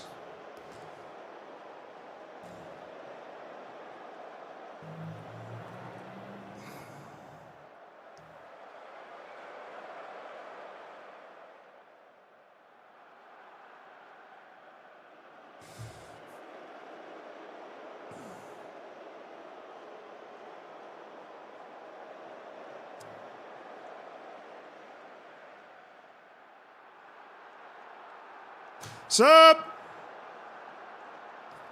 Duran, you got Mazibuko. See if the captain can do something for 10 minutes here. Or 8 minutes. Thank you.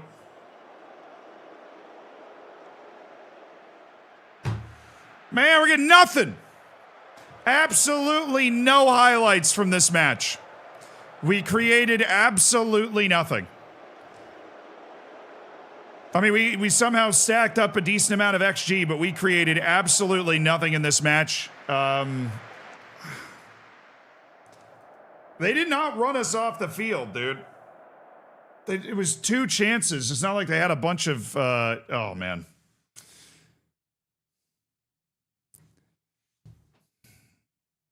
That was bad. That was bad. That has left me not feeling good. That's left me not feeling good. That's not good. All right, now we're coming out of the deadline. Now we're away against Alaves, where we're, you know, going up against a team that has actually a couple of our players, but they shouldn't be able to play against us. At least I don't think. One of them's the janitor. Zapowski, Zopsky, thank you so much for the prime. Welcome to the Hammers. How do you make your youth academy productive?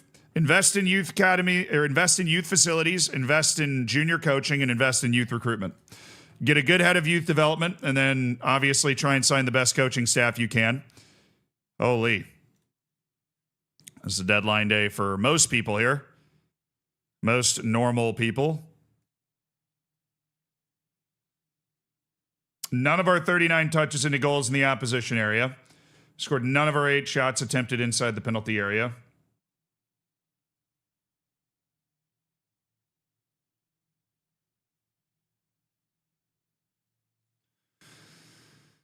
Okay. Do.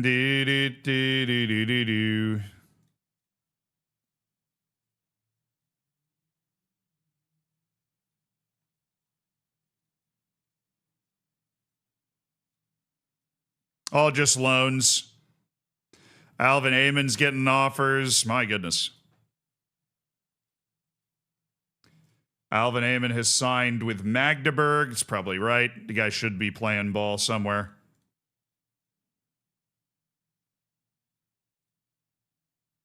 Zane Alvarez with a mutually terminated contract to allow him to sign somewhere else, so that's exciting. Oh, and we're doing some scouting on this wonderful, beautiful day. Mr. Stave, Primislav Brilka, Guillermo Herrero. Oh, he's only 81 million. Just a brisk 81 million.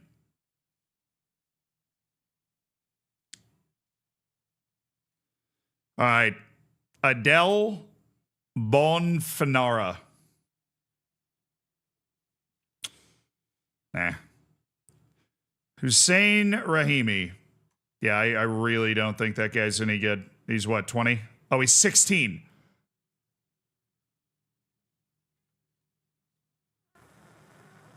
But it's very different. That is a very large difference between those two things. Oh, what? He's 20 years old? This guy's easy.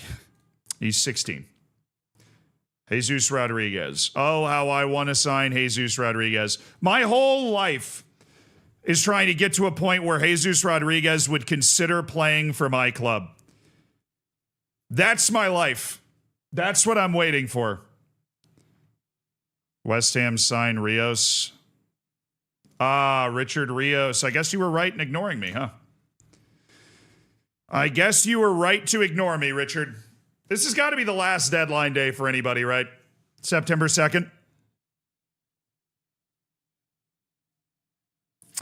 I'm not impressed with the Iranian striker. Yeah, I'm playing him as a center forward right now. We might mess around with that, obviously, if he continues to struggle, but Rooney Bargi getting an offer. Okay, loan stats update. Brendan Abbott's playing well. Attaboy, Brendan. Keiki has started well. Kenny Patrick started well. Jaime Gutierrez dropped a good match rating his first appearance. Kelvin Fernandez, and they haven't even played. Okay. Not worth looking at it yet, but I love seeing Abbott do well. Abbott is a model citizen player that, if his potential is real, which it looks like it might be, could be the truth. Ruben Gerardo, this is a guy that probably should be signed pretty aggressively, which is why he's on the yes list. Tia, Dedic, Oscar, yeah. You guys maintain your status as somebody for me to keep an eye on that I'm not actually interested in signing. All right, we're out of the deadline day stuff, and we're into the season. Obviously, a little less optimism than maybe we had after that dominant performance and victory in our first match of the year. But we just need a get-right game. We need a get-right game. We need Colin Amani to lock in a little bit. So he was very steady, obviously, in that first match, not that he had a ton to do.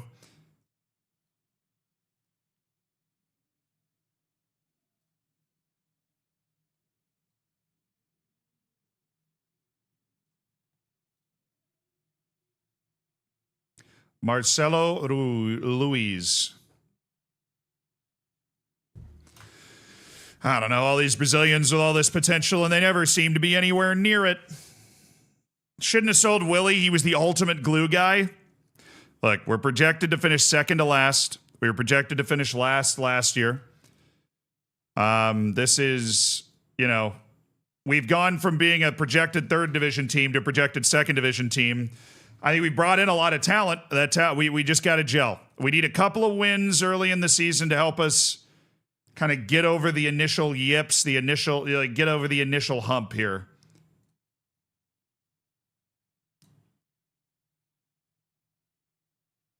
Andre Brooks.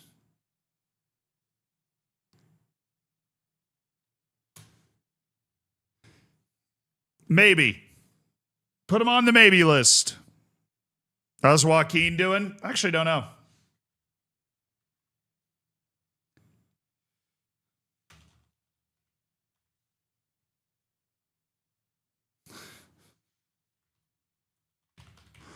Search feature in this game is a joke. Okay.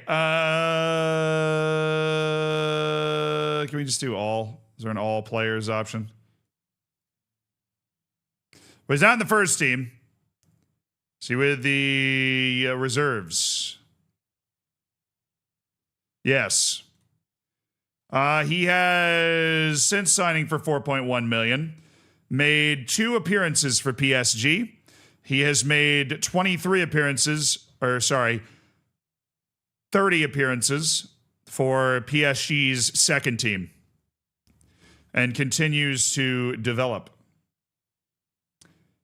He has been a U20 international for Spain over that time, and this is the most updated report we have on his attributes.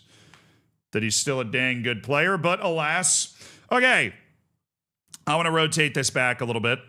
Mbombo did not show me anything that makes me think he should be starting over Vitboy, and Yanez, I think, gets the message having been rotated out just a little bit.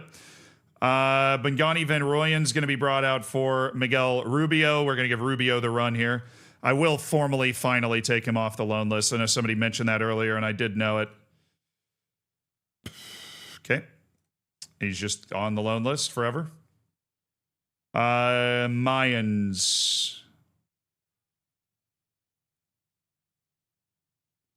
All right. Murcia, Paulo Victor. Paulo Victor starts over Haytumi.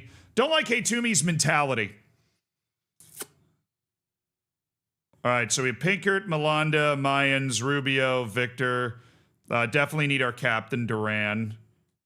There you go. Jahangiri, Yanez, Vitboy, and Hashemi.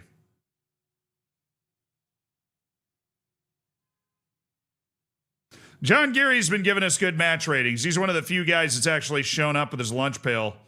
Hashemi's going to be out. We're going to put in Makete. Oh, All right. Pinkert, Melanda, Murcia. Really need this one. Rubio, Victor, Duran, Jahangiri, Yanez, Vitboy, and Makete. Come on, boys. Little something, something. Little something, something, please.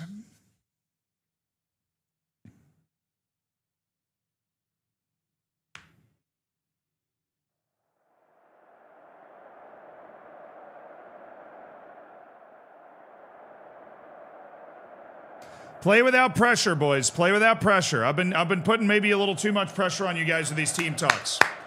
Play without pressure. Look, everybody expects us to lose. You guys can go out there and just play free. Play as well as you can. Yeah, I mean, play as well as you can.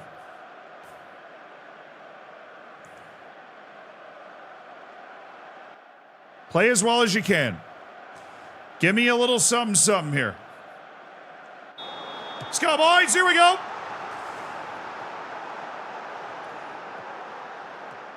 Let me make sure we're not playing against our own players. I'm pretty sure that's just included in all of the loan stuff. Yes. They do have Yarich Pratt on the bench. Guys have been on my short list for a long time. Very intriguing loan option at times, Yarich Pratt.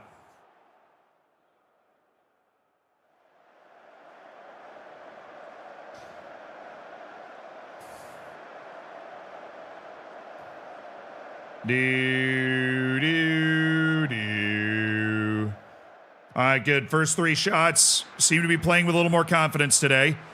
Paulo Victor. Paulo Victor. Shaking and bacon. Looking for Yanez. Couldn't find him. Rubio. Rubio settles. Yanez on the turn. Rubio. Attacking. Looking for Victor. I would have loved if he'd just gone for the easy header, but any headed goal from Paulo Victor is going to be gravy. Not his game.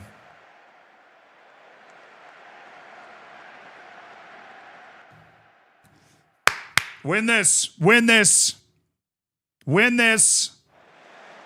Never mind, he's playing it short. Oh, Duran! What a play by Duran! Oh, and Duran lays it off to Victor. Paulo Victor! I forgot. Hold on. There's one thing Paulo Victor can't do, and that's score. So he needs the player instruction to just not shoot. He's so good at everything except for the shooting. He needs to be looking, I mean, that I think he just has to shoot regardless because he's like in on goal there, but generally I realized I forgot what a play by Paul Duran. That's his unbelievable anticipation and just his mental ability to read the game. Oh, yes. Post MVP, baby. Post is the real MVP. Got to avoid that. Got to avoid that. We have this in the driver's seat for the most part. You know, we're putting together some chances. God, we just need to make a play. We have so much talent now. Like, somebody like Emil Vitboy. Classy. Very classy. Oh, that is so classy. And now Victor's made the overlap. Paulo Victor, don't shoot it.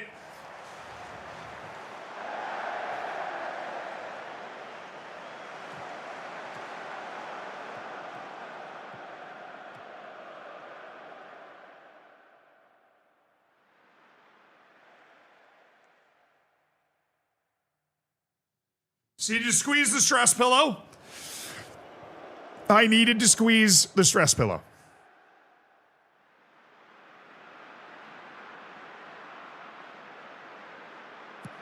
Away! Oh.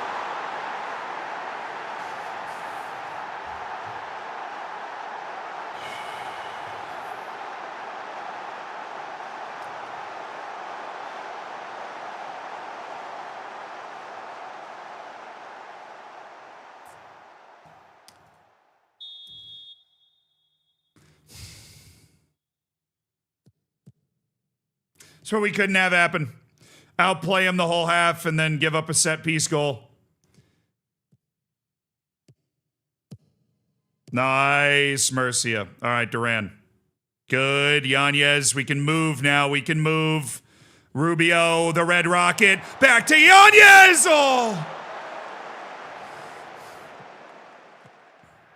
Oh my goodness, what a ball by Vitboy. That was a hell of a pass. He nearly fit that in there. I love that he's looking for that.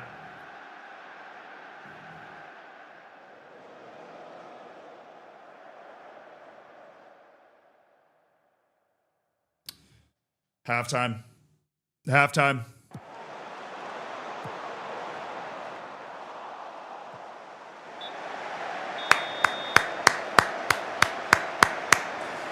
All right, boys. Played a good half. Played a good half. Played a good half. We played a good half. We play that half again, we're going to win this game. All right? We play that half again, we're going to win this game. Keep doing what you can do here. Nice, Vitboy. Put their defense in chaos by just gliding by people. We created 1.6 XG in that first half. All right. That's really good. Just got to stuff the ball into the back of the net. And our front three has really struggled with that to start this season.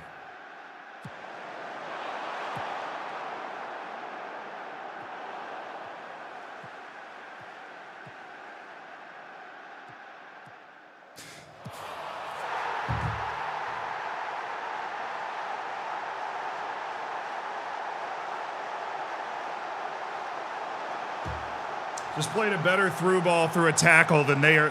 Like, we just played a world-class through ball with a tackle.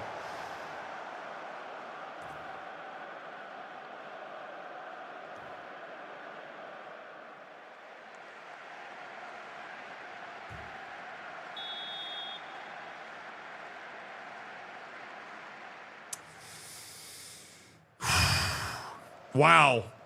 A set piece and that. That is really a bitter pill to swallow. Okay. Pinkert. You're done for today. Hashemi's feeling aggressive. Good.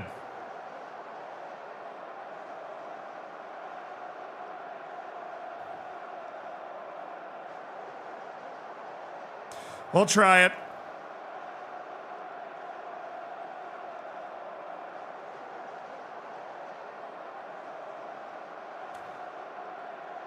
All right, Pedro, you're in.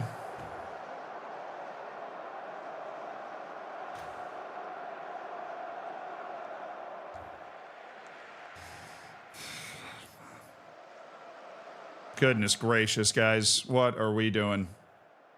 What are we doing? What a nightmare game this is.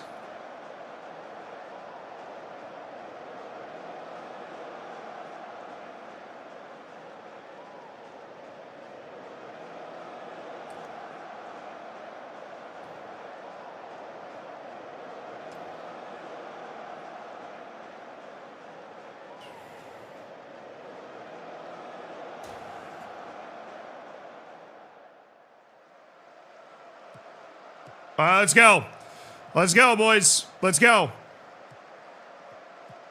Duran. Nice. Malanda, he's a better passer than we normally have at this position. I've yet to see that matter. Oh, Lopez, that's a dime. Victor's there. Yes, let's go. Let's go. Majid Hashemi pounces. A whistling ball on the grass in the rain from Paulo Victor, and Majid Hashemi is there. Let's go. Let's go. Oh, it deflected. Oh, it hit the post and the key. That's just putting the ball in the mixer. Deflected into the post, then off the keeper who was trying to scramble to save it. Majid Hashemi first on the scene. Let's go, baby. Let's go. Come on. Sub.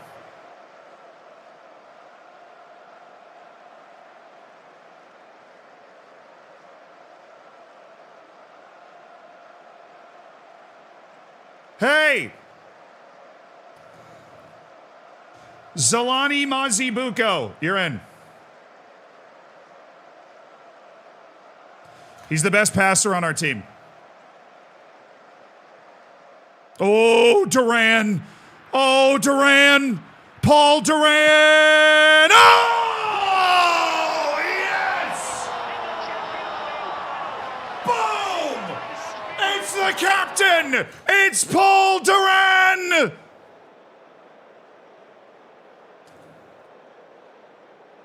Absolutely sensational from Paul Duran. We gotta watch that again, baby. Give me the rewind.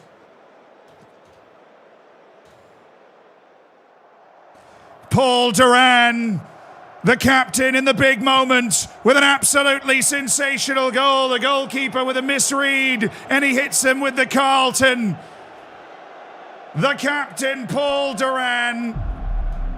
Woo, baby. Paul Duran. Yeah, the keeper obviously didn't read that super well, but he whipped that with pace right where it needed to be.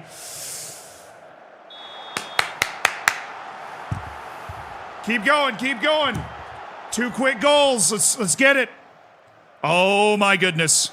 A comeback that could set the trajectory for our whole season. Down 2-0 on the road. Oh, the flick on from Hashemi. Great play. The Red Rocket, Miguel Rubio.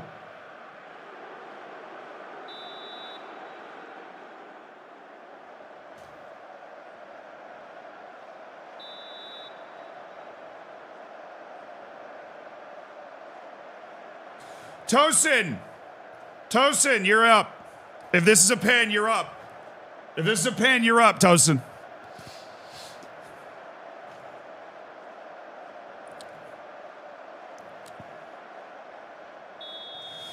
Felt like it might have been out of the area anyways. That was the highlight. Great. Love that. Love that.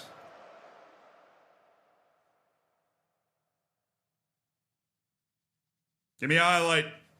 Give me a highlight. Give me a highlight. Give me a highlight!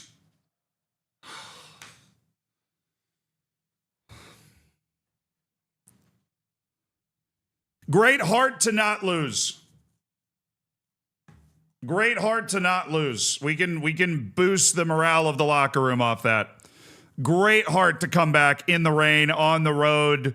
The game just seemed like it was fighting against us. We couldn't get the ball into the back of the net early. Also, I think I saw something. I think in possession, out of possession, my midfielders are moving. Yeah, that's just I don't think it really has that much of an effect, but that's just a silly little thing. Okay. And the other thing I wanted to do was personal instructions. Because Tumi's a better finisher, but don't shoot. Don't shoot! All right, chat. We'll be on tomorrow. There is not going to be a stream on Friday, so there will be a stream tomorrow. That's the good news. The bad news is we are done today. Champions League is kicked off. All the crazy stuff going on with the Champions League. The chance for Bodo Glimt to pull off the unthinkable. Newcastle's already up 2-0 on Karabakh, but every other match is hanging in the balance. Go watch the Champions League. I'll see you guys tomorrow. Love you guys. Little fist bump. Thank you guys for hanging out today. YouTube, Twitch. Remember, on YouTube, it's up here. Exclamation point kit on Twitch. You can participate in designing the kits for UD Malia in this save. There's a big competition up. Already had 85 submissions by the time I finished talking about it at the beginning of the stream. Yeah, if you would like to use the kit designer to design a kit and submit it to potentially be UD Malia's, then check that out. It is very, very, very cool. All right, guys. I'll see you tomorrow. Have a good one. Bye. Win OnlyFans soon.